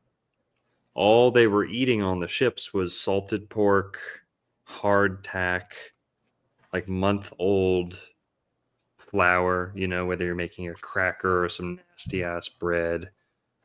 They had nasty flour, usually rotten with like maggots in it and shit, and then they had salted pork. That was like the main food that they had. And oats, you know, they had oats and stuff too, usually full of maggots, not even kidding. And rum, Protein. they'd start off with water, but as they got farther, unless they had a surplus of rainwater, they would be drinking rum because it had alcohol in it. It was the only way to keep the water sterile in the humid tropical climates was to have rum in it, right? That's why they're drinking so much wine in the Bible. They didn't love alcohol. Okay, these people hated alcohol. They were religiously averse to drunkenness. But they needed wine. They needed to travel with wine because it was the only thing that could keep your water sterile and drinkable on long journeys. So that's why wine's all over the place in the ancient world. Sorry, beer drinkers. Sorry, titty boys. Sorry, beer drinkers. Nothing cool about it. Nothing ancient about it. It was all watered down alcohol for the most part in the ancient world. And what did they Drunks have make? always... Go ahead. Drunks have always what? I want to hear the rest of that sentence. Drunks have always been looked down upon. Always. In ancient times, even though they had gods of wine and... No. There was never gods of drunkenness. There might have been gods of altered states of consciousness, right? The Dionysian wine might have been something else. But, okay. Proverbs beer 20. is coom, right? According Beer to the is- Bach beer- Saga. Yeah, according to the Bach Saga, beer is jizzy... Sorry, according to the Bach Saga, beer is pissy cum foam. Okay? Yeah, pretty much. Or jizzy piss foam. Fermented. Yeah. Yep, that the original yeast bug that started all beer as we know it came from the tip of a dude's dick. A coom shot. Yeah. That it's old, rank, nasty, fermented jizz. And that's where we get the yeast used in beer today. It's all So natural, that's- bro. So Eeyore Bach didn't drink alcohol. He did some other stuff, but even he wouldn't drink alcohol. Okay. So And what is what's rum made out of? What plant? sugar? Sugar cane, Yeah. Really? which is Sugarcane. like a South Florida staple. Like they were trading that, they were growing that. It grows really well here in the rainy season. And it's such an amazing crop. And yeah, you just juice that, let that ferment into rum. Yeah. Well, they came to Florida and they had some citrus with them. And citrus was one of the things that they could keep for long times. You know, if you have citrus on the vine or on the plant, you know, fruiting, you can kind of pot that plant. You don't need much soil. You don't need a big planter. You can have a citrus plant grow out and fruit. You really don't need that much soil or space to grow citrus out of, at least certain varieties, you know. And they would grow them on the boat if they could, if they had enough space, enough available sunlight. If not, they'd bring as much as they could. They had ways of storing it. Citrus stores very well on its own. I mean, it's pre-packaged, it's pre-sliced, you know. Maybe they dehydrated it if they needed to too. But they had plenty of citrus. They planted citrus everywhere they went, so that everywhere they stopped in the Caribbean, they would have ample citrus so that it would go wild, it would grow wild. And there are some that do well in tropical areas, you know. There are some that do well. Yeah, you know, New Orleans to this very day is dotted with kumquats to this very day. There's edible kumquats on many streets in New Orleans. I've been there, I've seen it. Palm Beach Island to this day, there's kumquats that you can reach and grab right off people's backyards. And of course, the other varieties of citrus are all over the place too. They planted it because that's how you'd prevent scurvy. There's so many nutrients, so much vitamin C. They would have such little sunlight, time in the sunlight. They'd be under the deck for most of the day. They'd get all their vitamins from the citrus. So citrus was a vital, important component of the sailor's diet back then, because aside from citrus, it was largely crap. It was largely junk, pork, old, flour. But that's it. Citrus was a big, big lifesaver. It literally saved lives. They practically worshipped it. They had songs about citrus. They had songs about citrus saving their lives. They named places after, the citrus that it had there, that they were so thankful to see when they came from a long voyage. And yeah, citrus really meant a lot to them. The Seminole Indians, they stole citrus and traded for it as soon as they got a chance. The Seminole Indians, when some of the expeditions came and had some citrus, they warred with the Indians a little bit. And the Indians stole their cows and stole their citrus. When they came back dozens of years later, the Indians were farming the citrus. They had groves and groves and groves. They loved the citrus so much they kind of dropped what they were doing and planted as much as they could of it. And the Seminole Indians were able to fight in the Seminole Wars for so long because, number one, the men lived to like 100 years because they're eating citrus all day, drinking the Florida spring water. If they weren't killed in combat, they often lived over 100 years old. They would run and ride a horse and all this right up until the day of their death, eating lots and lots of citrus. They'd be on the run. They'd be on the run from the army, and the army would be like, how do they have so much food? How do they have so much food? Everywhere we chase them, they never starve. They never have to trade, It's because they had been through those areas years earlier, planting citrus every couple miles apart. They had a hidden citrus grove underneath the canopy of a cypress dome, or somewhere tucked away. They had all these little guerrilla food forests planted throughout Florida. That's how they were able to subsist through the Seminole Wars. So citrus is a lifesaver. Citrus is also a is a necessary element in the Jewish holiday of Sukkot. Sukkot. They use the ertrug, or a citron, which is like a crumpled up big lemon. You have to use these 4 different things to do a ceremony on the holiday of Sukkot. Florida was actually first settled during the holiday of Sukkot. The Spanish crypto-Jews came ashore in St. Augustine during Sukkot, where they waited for Sukkot to be over. So citrus has this kind of very, very important significance from Florida's earliest settlement, its earliest discovery. The Indians fought to get their hands on citrus.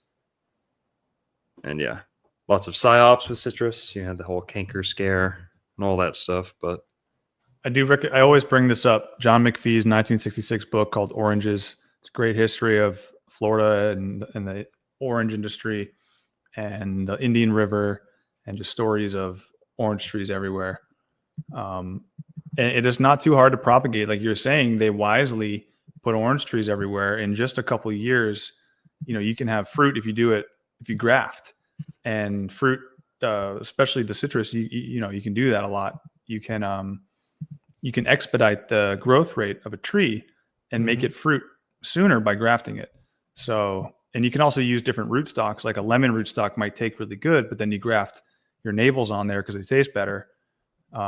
It's very, I guess you'd say, like, you can play with it. It's pliable and malleable. You can really stretch the hybrids of them and stuff too. There's a lot of alchemical properties to the orange or citrus tree. Like Seth is saying, you can have multiple varieties growing on the same plant. Yep. So you'll have the roots of a sour orange, which is like a pretty hardy variety. And then it'll have lemon lime, orange, grapefruit. It can have all those growing off the same tree through grafting. What else is important about it? Well, it can flower, it can blossom, it can bud, blossom, flower, fruit, all at the same time. The stage is, there's no set stages, right? It'll still be flowering all the way through to when it's done fruiting. So you'll see blossom and fruit on the tree at the same time. Not all fruit trees do that, or at least there's very clear stages. So citrus, you'll have the blossom and the fruit on the tree at the same time. And you can have multiple species or varieties on the tree at the same time. And go ahead. also, when I think of Garden of Eden, I think of great weather all the time. And this is more so for South Florida, where when I was living in South Florida, there could be a cold front in Central Florida, and I wouldn't even know in South Florida. So the time, the way the weather works here, for example, I'll still be growing plants, and my friend in in Idaho or something still can't, right? So our plants grow for longer throughout the year, and we have a longer season to grow our plants, giving them more time to mature. And therefore, right, these indigenous people were planting and they would get a yield quicker because of the longer time that how the weather works here. I mean, it's summer pretty much all year long. We have winter, but it's very short. Well, no, our winter is everyone else's summer. Right now, February, March is the winter. It's the dead of winter everywhere else, but we have tomatoes, strawberries, lettuce, It's our 90 greens, degrees our outside. herbs. It's 80 degrees every day. It like every day outside here feels like a summer day, a perfect summer day anywhere else. Not to brag, but like it's perfect. The weather here is perfect. At night, I open the window and I'm under the covers, and it's like it feels like the AC is on, but it's not, which is perfect. So you got some people examining some citruses there, huh? Some people. It's like they're looking at diamonds, right? Oh, for Sukkot, to try to get the right specimen. Yeah. Well, dude, oranges were used in the spice trade too. Like bergamot oil comes from a citrus, and that's part of what kind of Neroli. tea is that? Earl Grey? I don't know. Neroli Yeah, is one of the most expensive essential oils that comes out of citrus blossom. Yep. It's in Coca-Cola. One of Coca-Cola's main fragrances or flavors is neroli. He uses lime juice, neroli, orange. You want to talk about that other ingredient you told me about that it also contains, bro? The phosphoric acid in Coke comes from, Like I said, mineral-derived rock, mining-derived phosphate. cheers. Like the stuff they pull out of the ground in Florida. Pretty What cool. purpose does it serve? Why is it there in the Coke? Well, Longevity, Seth. Phosphoric acid is found in many, many fruits, Seth. You know that, right? Phosphoric acid. Acids are found just in like fruits. citric acid is found in many fruits, but then there's citric acid used as a preservative. So is that the purpose of phosphoric acid as well? Preservative? I don't know if it's a preservative. I think it's where it gets most of its tang. I think that's just the sour taste in Coke is the phosphoric acid. But let's see. Let's look it up. Got 666 watching right now. Go ahead and, Illuminati confirmed. would have more if I wasn't demonetized on my other channel, but It gives it its tart flavor, helps to preserve it, and reduces the growth of bacteria and fungi. there you go. So I just as you guys friend, I just want to warn you that will decimate your gut bacteria. That's going to serve its purpose. I know. Drink it down. It's going to serve its purpose to ward off living bacterial Ward off the action demons. in your gut, which you might want the most. You might want the strongest gut bacteria you can have. Mm-hmm. Spinach isn't going to save this country, Juan. Or sorry, Seth. Spinach isn't going to do the heavy lifting that we need to get this country back on track. We need Coke, damn it. I mean, the ancient people of this continent felt it necessary to have a caffeinated black beverage. I think I'm on the same page as them. Also, I think Donald Trump looks pretty dang good for 79 or so. I think what's his name? China. What's his name? Who did Blade Runner? Genius director. Ridley Scott. Ridley Scott. Have you seen how old Ridley Scott is and how good he looks? Also addicted to Coca-Cola. Okay. Warren Buffett. I don't like him. I don't think he's fit. I don't love the guy. Also addicted to Coca-Cola. Okay. Looks okay for his age. Yeah. I mean, everyone's got their. I got my black drink too. You know, I like my coffee sometimes. Yeah. Check this one out. Elizabeth Sullivan is a woman who claims that drinking 3 Dr. Peppers a day has helped her live to 104 years old. Yeah. Apparently, the secret of Dr. Pepper is that this is just secret, okay? This is John Sachs or secret conspiracy theory that Coca-Cola is Yopon, secretly has Yopon and cocaine in it, and that Dr. Pepper secretly has Brazilian pepper tree in it, which grows like wildfire in Florida. You know, Coke is sugar. Coke is water and sugar. And I think my theory on it is that it kind of renders the American diet into like fruit paste in the stomach, if that makes sense. Like if you're eating carbs and like, you know, normal American food all day, like fried food and stuff, this will almost like render it to like fruit paste in the stomach. You know, makes it real. It's definitely a digestive aid too. And I think that if you're going to eat a lot of this junk, fried food and such, that Coca-Cola can be your best friend. But lots of greats. You know, I'm interested in holistic health. I'm also interested in greatness. And when I see a lot of great people swearing by this stuff, I'm going to pay attention. Been brainwashed, bro. Yeah, you got Trump. You get a Trump lover. Trump on the end of Putin's leash. I mean, and ooh, Netanyahu, isn't it? Netanyahu's leash, and then you got Professor Dave over here. You got his best friend over here. Does Professor Dave drink Coke? Probably. I know he drinks. Oh, he drinks. He's not my friend. He's just.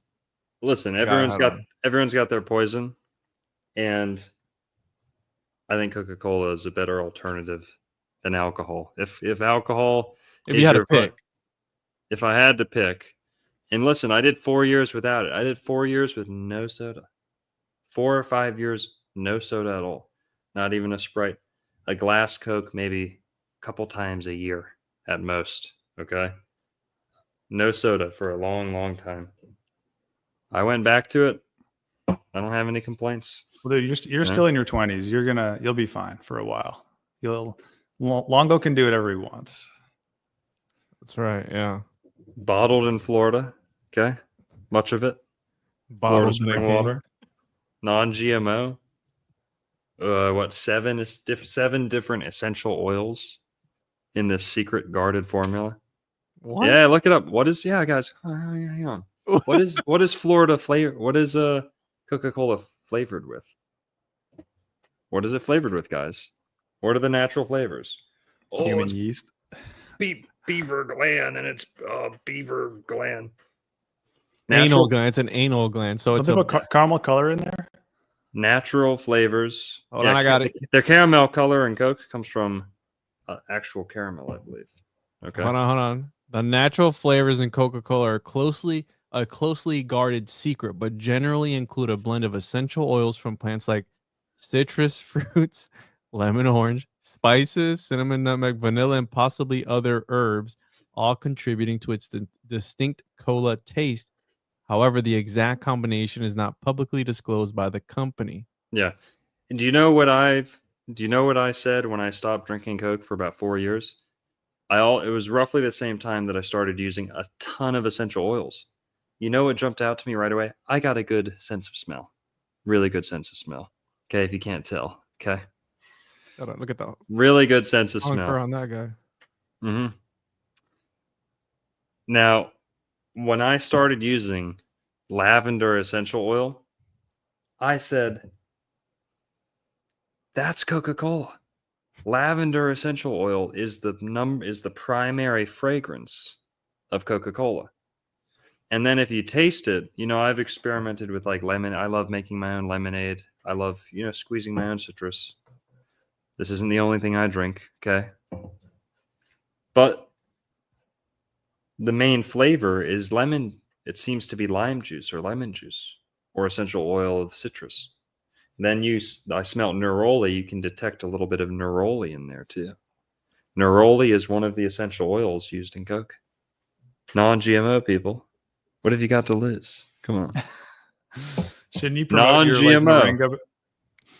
Don't you get moringa to promote too, or Yeah, all right. or are you sponsored now by Coca-Cola? I'm open to it. If they need an advocate, I'll be their guy. I'll take Bill Gates's place. What a grifter. Come on, shut up. You're sipping on your black drink over there too. Yeah, I'm all done actually. Well, that's Got Dr. Pepper. Mr. Pepper's 23 flavors all up in me right now. Authentic blend of 23 flavors. Look at this. Phosphoric acid too. Yeah. I can go with David. Go ahead. Well, I was just going to say, don't read the hazard data sheet of phosphoric acid if you don't want to second guess. It's fine, Isn't dude. You want to read the veganism hazard sheet, Seth? What that does one's that probably say?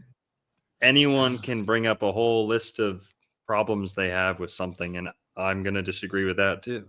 I think, you advocate a lifestyle that people will certainly go to arms against and say, no, that's bad for you. You're going to be dead in that in a couple of years. And,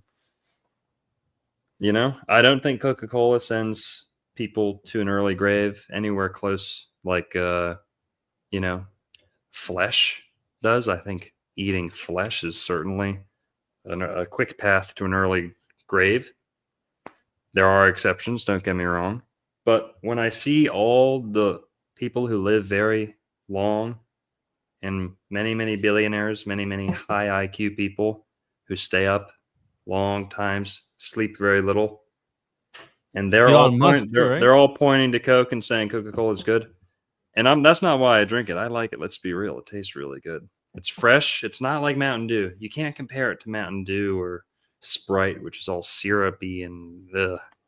Coca-Cola, it's essential oils. It's number one for a reason, people. Number one for a reason. Number one drink in the world for a reason. Coca-Cola. They put the care and the effort into it. It's More like non-GMO. Coca nut water. That's what I'm talking about. Coke Ocala. Bottled in Ocala, you know that? A lot of it for a long time. There's like a factory or warehouse distribution plant right where I stay. Really? Yeah. Mm-hmm. So what else do we got? We got the 33 Florida. We got Yulee, first Jewish, was he a senator? What else we got? Got Coral Castle. The water's electric. Oh, I tried my first Miracle Berry a couple weeks ago. What's that? You know Miracle Berries? They're little orangish, reddish berries that when you eat them, they mess with your taste buds. Oh, yeah. And they make the acidic tart things taste sweet. Mm. So it's called flavor tripping. Has anybody in the chat done flavor tripping before with Miracle Berries? Yeah. Wow. How long does it last? I'm not really sure. It was my first time enjoying them, but I noticed that I was eating rose apple with them, and it just tasted so good, this rose apple. And then maybe like a couple hours later, I tried eating another rose apple, and it didn't taste as good. So I think maybe an hour or so, but I'm not too experienced with these little guys. But they're popping right now. They're in season. Yeah, rose apples are in season right now too. I see a lot of those on the side of the highway. And they're so good, dude. They're so good. Do you see like the red ones? Yeah. Reddish, Yeah. pinkish. Yeah. At Here, we Fruit and got some Spice more. Park, you get more chats to read, but I just want to say Fruit and Spice Park, they have this super dark red tree. Like the fruits are like purple, basically. Hell yeah. Someone called them fake goji berries. Alchemical Mysteries with the 199.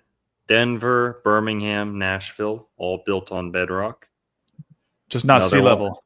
As far as that's a good comment though. Denver, not sea level. Birmingham, Yeah. probably close.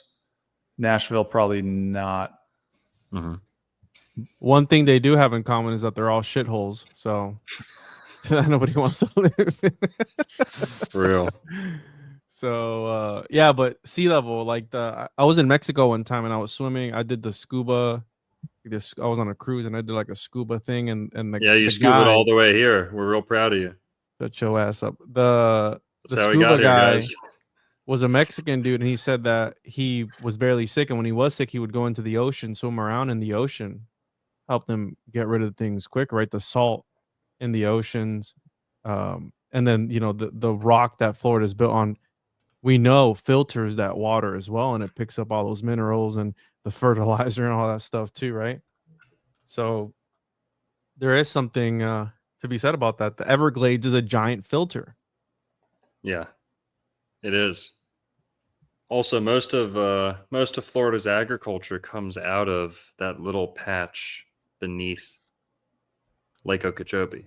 So the flow of Lake Okeechobee goes down, and it constitutes the Everglades.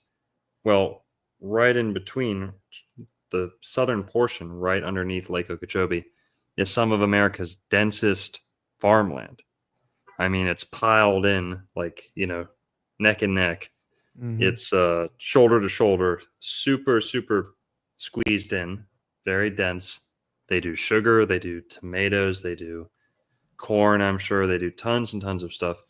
Some of the soil around Lake Okeechobee is considered some of the, what would you call it, most fertile on Earth. Because it's like this muck.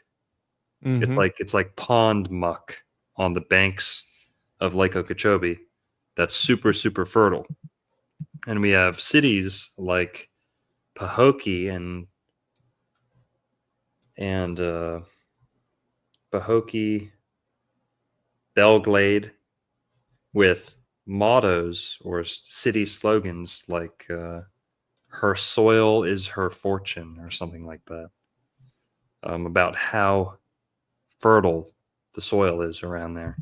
And not all Florida is like that. A lot of Florida is really sandy, but this one area in particular, super, super rich, dark soil. And what's interesting is a lot of that runoff makes it into Lake Okeechobee, and they say that it's advised that you don't swim in Lake Okeechobee. The big ass alligators, that's why. Not only the alligators, but because of how many chemicals there are in Lake Okeechobee. Especially now because of the irresponsible, wetlands commissions and things like that, where they're purposefully putting in all sorts of herbicides to kind of like deal with things in an unnatural way. But that's just the way of the world right now. Everyone uses fertilizers, synthetic, But it's not just that, Seth. Sorry to cut you off, but it's the brainwashing of you having to have a better lawn than your neighbor, right? Right. Grass St. Augustine grass that's sterile, that shoots blanks on top of that. It has to be better, and grass does nothing for the ground, right? And these natural plants and the native plants that are here, they hold the ground together. That's why you see houses that wash away on the coast. Is like, hey, let's plant some grass. The mangrove, you see there's tests that they do where the mangroves are there and the land stays put. As soon as you take the mangroves away, it starts eroding away, because again, Mother Nature has a way of putting systems in place, and it seems like man just goes in and destroys that and then wonders why Mother Nature is so cruel. It's like, no, it's there for a reason. Leave it there, right? Yeah. Also, apparently the 100-foot tall cypress trees that used to line both coasts of Florida apparently used to stop every hurricane dead in their tracks. and they never used to fuck with the interior of Florida because those 100-foot tall cypress trees, they were like a roadblock, big roadblock, and they caught all that wind. Here, Alchemical Mysteries with another tip here. We appreciate it. $1.99. Pre-merger AMG logo has an orange tree. Nice. Cucumber with $3.33. I like my oranges bitter. So did the Seminoles. They like the sour orange variety. They would eat those straight. They would chew into the sour oranges, and they would play tricks on the Americans, the white Americans. They would sell them 100 oranges, get the cash, hop on their canoe, and sail away. And they would cut into the oranges, and they'd all be sour oranges. And next time they'd see the Indians, they'd be like, you scammed us. You can't eat those oranges. What the hell? And then the Seminoles would be laughing, and they'd cut them open. They'd cut one of the sour oranges open and eat the whole thing right in front of them and say, best orange I ever had in my life. You're not It's getting like it's like a kumquat to them. Yeah, they didn't care. They liked the sour. They knew that was...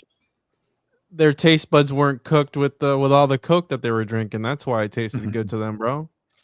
Yeah. All that phosphoric acid that they're just taking it, man. Oof. Mhm. But yeah, this is the logo that he's talking about. It's an orange tree, like a Tesla coil or something here. What's a that's valve crazy. with a spring with a cam? But Wow. interesting. We got another chat here. Rich J with the $5. Is buying Mexican avocados supporting blankism? Supporting blankism based on the latest government designation and knowing who's moving avos? Ooh. Are you talking about the president of Mexico belonging to a certain religion? No, That might be he's what he's talking talking about. What is he talking about, about? Terrorism? the car televisions that are cartels, Yeah, bro. I think you got it Cartels. with the T word. They were ruled as a certain organization. What I got pinged for on my other channel, those kind of Oh. organizations. Oh, wow. Yeah, avocados. I guess the avocados are in with the cartel or something like that. I don't know. Don't know much about that. This is Florida, not Mexico, okay? It's overall That's interesting, Florida. though. Yeah, I'm just teasing. That is interesting. My recommendation for avocados is if you can find the Florida ones, the big green ones, or from other countries besides Mexico, you might be better off. But if you ever get any avocados that are kind of rubbery, or if they don't brown easily, definitely avoid them. They The don't have ones a that green don't card. brown, I just get sketched out by. You know what I mean? If they sit out for a few hours and there's no browning and it's ripe, I'm like, I don't know about that. And if it's too rubbery, yeah, don't go there. Some avocados don't sit with me. I think they're kind of messed with since they're so mass produced. We want to make sure we're getting good stuff. So there's farms in Florida that'll ship directly to you. Guac farm. There's this Mame farm that has avocado. There's all sorts of stuff, guys. That's a good question though. See if we can divest from certain isms that you don't want to support and support as local as possible. Amongst the debate between organic and conventional, I put all that supermarket fruit below local fruit and food and local economy of agriculture and the food system. So find your local farms, find a CSA, find your farmers markets, or just order stuff and then grow your own, obviously. Yeah, the rubbery avocados work for the CIA. You know this. They use them to infiltrate your house. So just make sure to shop local and shop from a local farmer, because if not, you're opening the doors. They're homunculus eggs. They're homunculus. That's right. They'll go missing in the morning. You go, where the hell did they go? And it sprouted legs and started running around your house. Yeah. So, well, yeah. What else? What else is there to talk about? You want to do a recap of what we've covered so far? We've talked a lot of shit.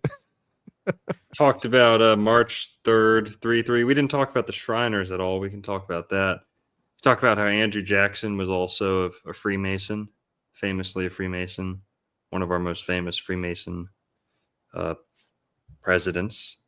He actually kind of got famous by his works or battles, wars that he led or directed in Florida against the Seminole Indians, against the Florida Indians. You know, he was behind the Indian Wars and the Indian Removal Act and all this stuff.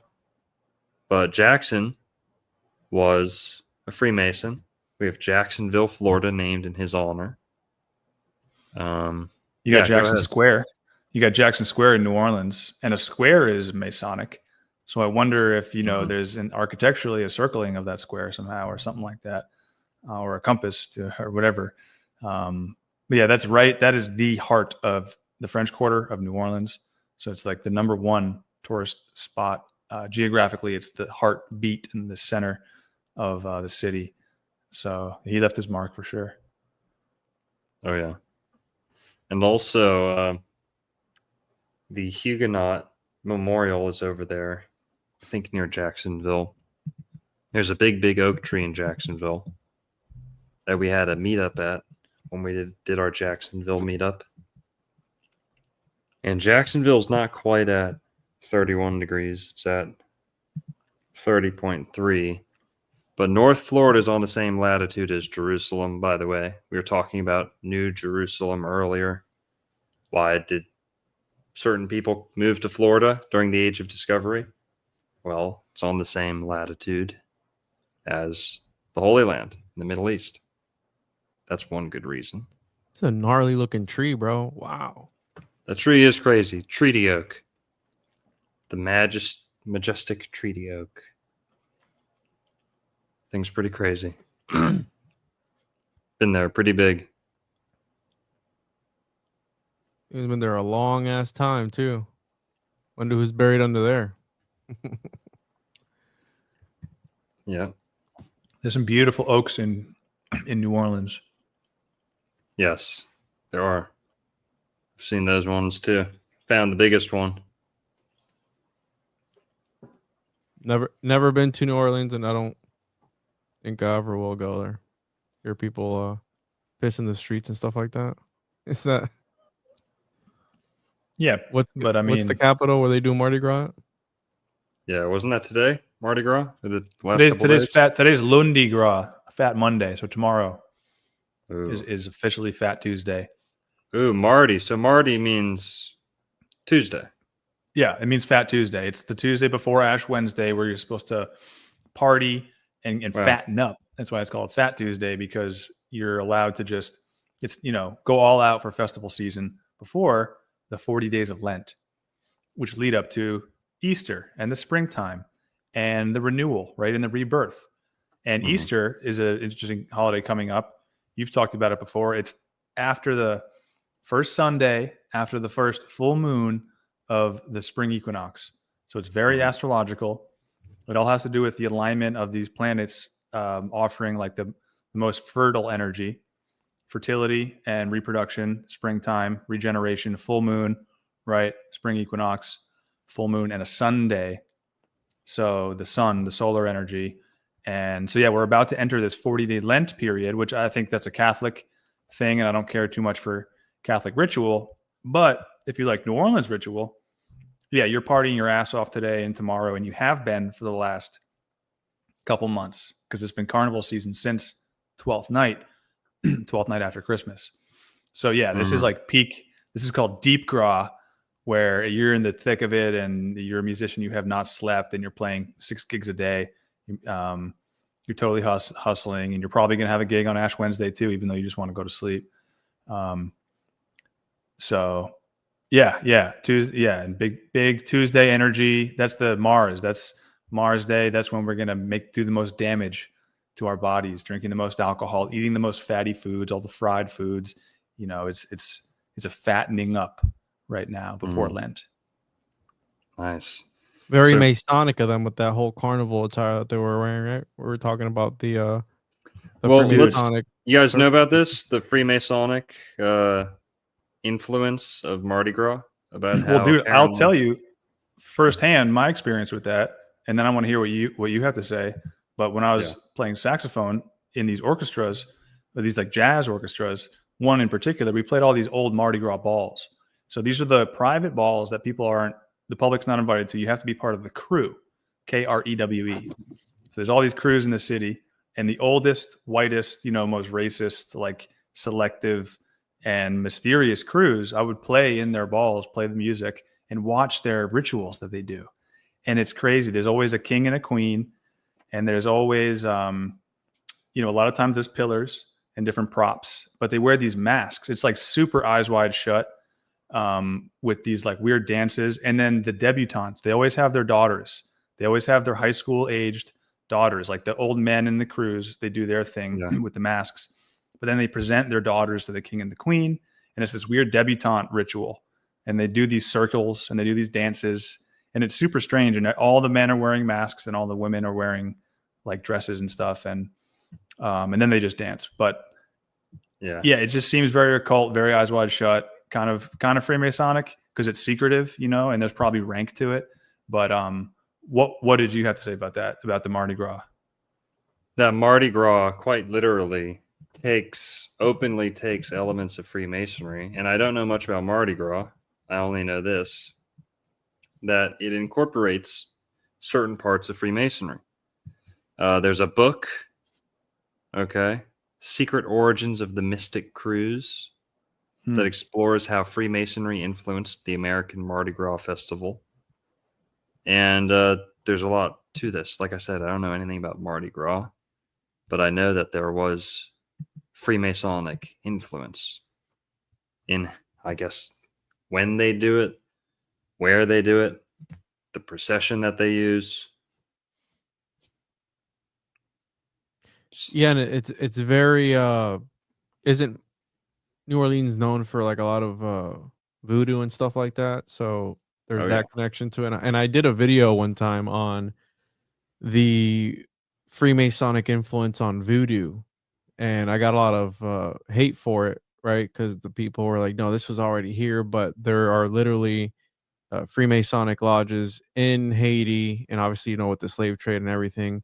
And a lot of their veves are very similar to the Freemasonic ones. And we had I think we talked about it, the Freemasonic cannibal that was going around with the chain and everything when everything was popping off in Haiti, where they were literally barbecue. People.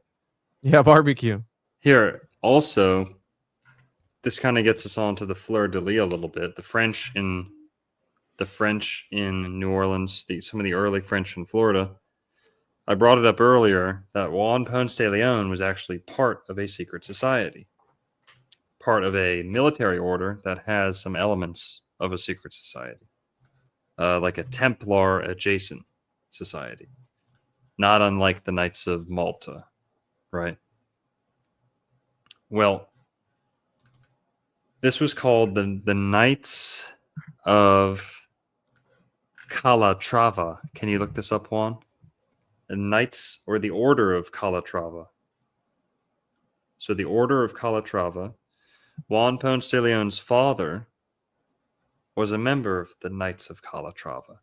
And usually, if your father was a member, you would be too.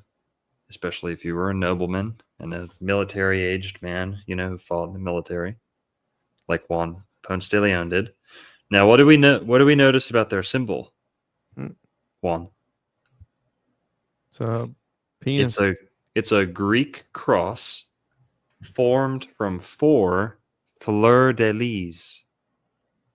This is what connects Juan Ponce de Leon to the name fleur de lis, or the word fleur de lis. Florida, fleur de lis. Florida, fleur de lis. The flower of life. Flora was also a goddess of youth. By the way, Flora, youth, springtime, things like that. Could this restore the Latin kingdom of Jerusalem? What the hell is that? Kingdom of Jerusalem, Christian kingdom, capital in Jerusalem. Interesting. What do you know? What evidence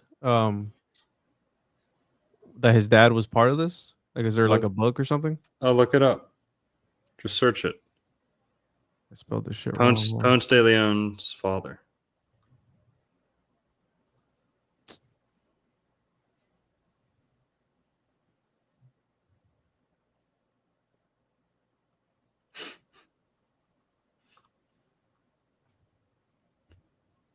Get rid of the cross part. Whoops. Or Order of Calavatra. Oh, Calatrava. my damn keyboard is acting up.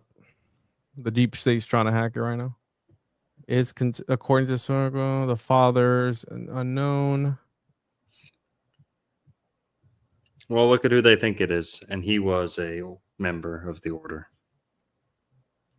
Pedro. This guy right here, Pedro Ponce de Leon. Yep. I think so. Well, the Mardi Gras crews are very secret society-esque with they have a lore, they always have a lore, they always have a story, they always have rituals that they do. What was I going to say? They call them mystic crews too. The mystic crew of Atlantis. There's actually the crew of Atlantis. There's the crew of, there's always all these like Greek gods and biblical references and definitely a lot of like Greek stuff. Bless you. Thank you. Bacchus, they're summoning a lot of the gods too. I think a lot of the pagan type gods. Well, isn't that the whole point of plays and stuff like that, to where you could do, right? A person could be personified as a deity, and they would perform these rituals on behalf of that deity in the real world, and that would be part of like the whole ritual and everything. So it makes sense. So here, now if we look hard enough, I believe it'll show us somewhere on the internet that his father was a member of the Order of Calatrava. But again, they don't know exactly who his father was. But through his grandmother, Ponce de Leon was related to another notable family, the Núñez de Guzmans.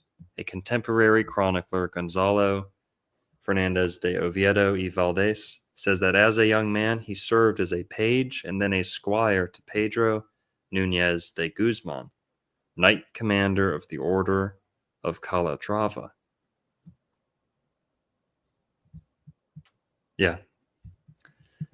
And again, he might not have been involved with this, but if there's any secret society or hermetic order that Ponce de Leon was a part of, it would have been this one. And they used the fleur-de-lis as one of their symbols, which is generally thought of as a French symbol.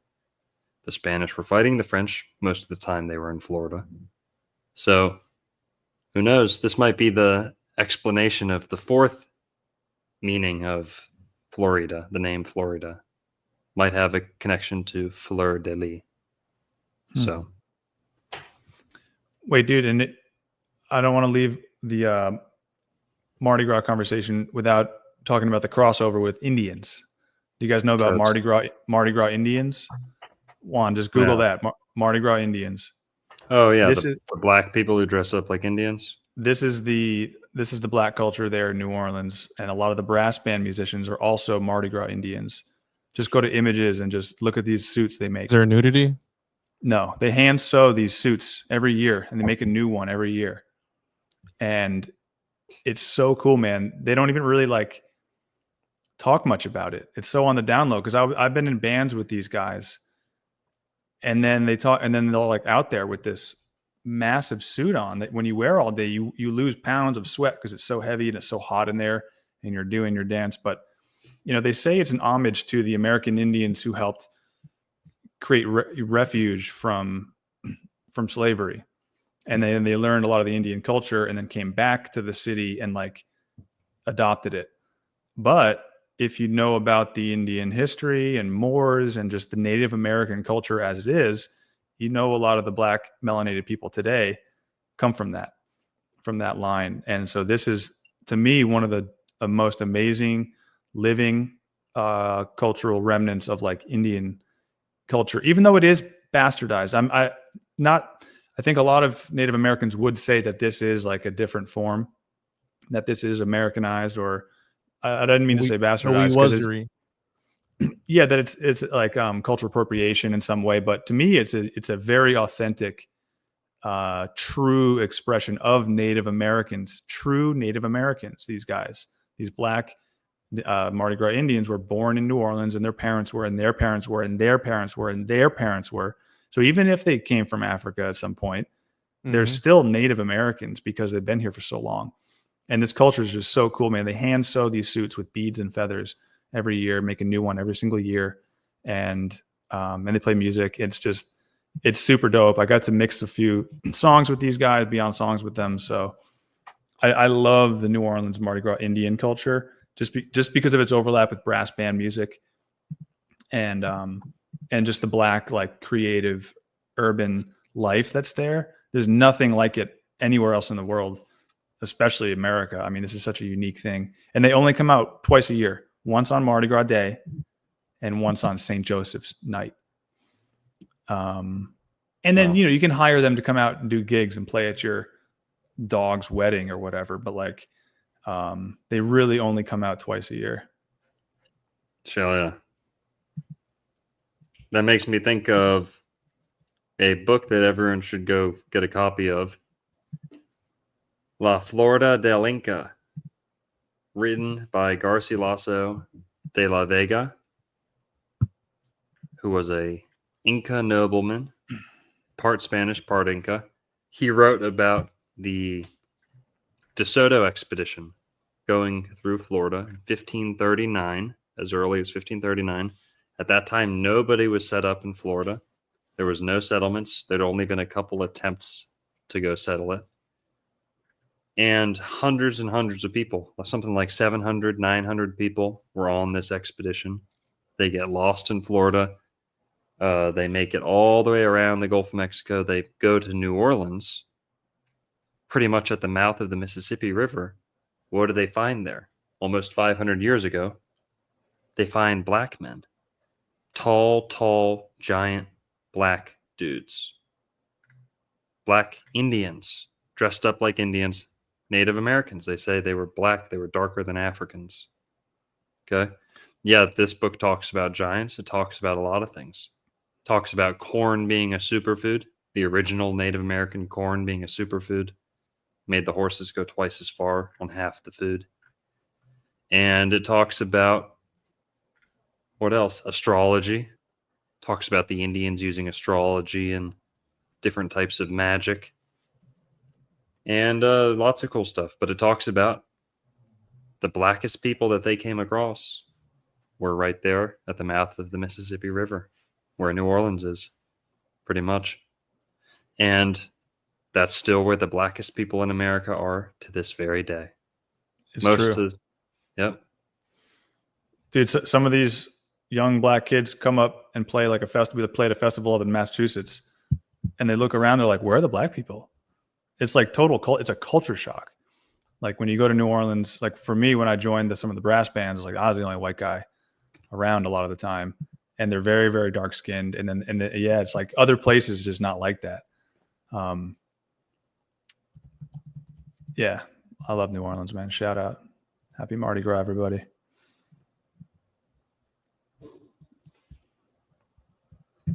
Here we're gonna find race. Oh, you were talking about corn. Corn's indigenous. Corn's native to North America, right? Or the Americas? Yep, native to Florida. It's also all over Genesis. Talking about the corn famine and eating and growing corn. Well, that corn just means like kernel. So any grain is corn. Right. And they did talk about it's a metaphor. He's like, this is what I saw in my dream, and this is what it meant. Yeah. So the corn for them, that's not talking about maize. It's talking about, it can be wheat, it can be rye, it can be, all of those are corn. And so corn, they called it turkey corn from Turkey in England. When they found corn, they assumed it came from Turkey. That's why you get words like acorn. So acorn was already in Eurasia. That just means the nut. or the kernel of the oak tree. So corn, Cornel. yeah. So corn, it doesn't mean, it's not exclusive to American corn. You just say maize. So if the Bible said maize, that would be pretty mind blowing. But Okay. corn just means like any kind of cereal or grain. You're right. Even a banana corm, CORM, is the little root underground that sprouts new banana pups. So it does act like a seed in a way. So that's something to that corm sound, or that root word there. Oh, I think he booted himself out. Somebody said corn is a fruit. Is that true? I mean, it's the fruiting part of the plant. It's like a grain or a fruit, depending how you look at it. Because does it flower before it comes into? Corn flower? And then, well, actually, because the corn that we eat are the seeds. They are the kernels. So that's why it's not technically a fruit. Fruit is like distinguished from a seed, but they're part of the same organ and at the same time. So it's really hard to actually draw borders around nature, because we can use the term fruit to mean loosely corn or a fungus or a child, because in the Bible they use that word fruit to mean generations of humans all the time. Be fruitful. No, fruit means Freya, fertility. Frigg, Freya, fertility. But here. You guys about ready to wrap it up? Sure. Yeah, I'm pretty good. All right, cool. We'll hit that 22222. Yep. Yep. Juan, try and hit us at 22222. Oh well, we already did. We okay. I got it. All right, but Alchemical Mysteries with another 199. Sea level bedrock. New Orleans, Savannah, Charleston. I don't know if New Orleans might be lower than sea level. I don't know. They say it's lower than sea level, and then Savannah's got definitely got hills. I remember like walking up and down hills in that little town. Interestingly, Savannah is at 32 degrees perfectly, and one of the biggest or oldest Masonic lodges, like one of the capital lodges of America, is there on the 32nd parallel exactly, because it's supposed to the highest degree. But guys, we're going to log off here. Thanks everyone for tuning in. Seth Balin, Juan Isla. We missed it. Bye. I don't want to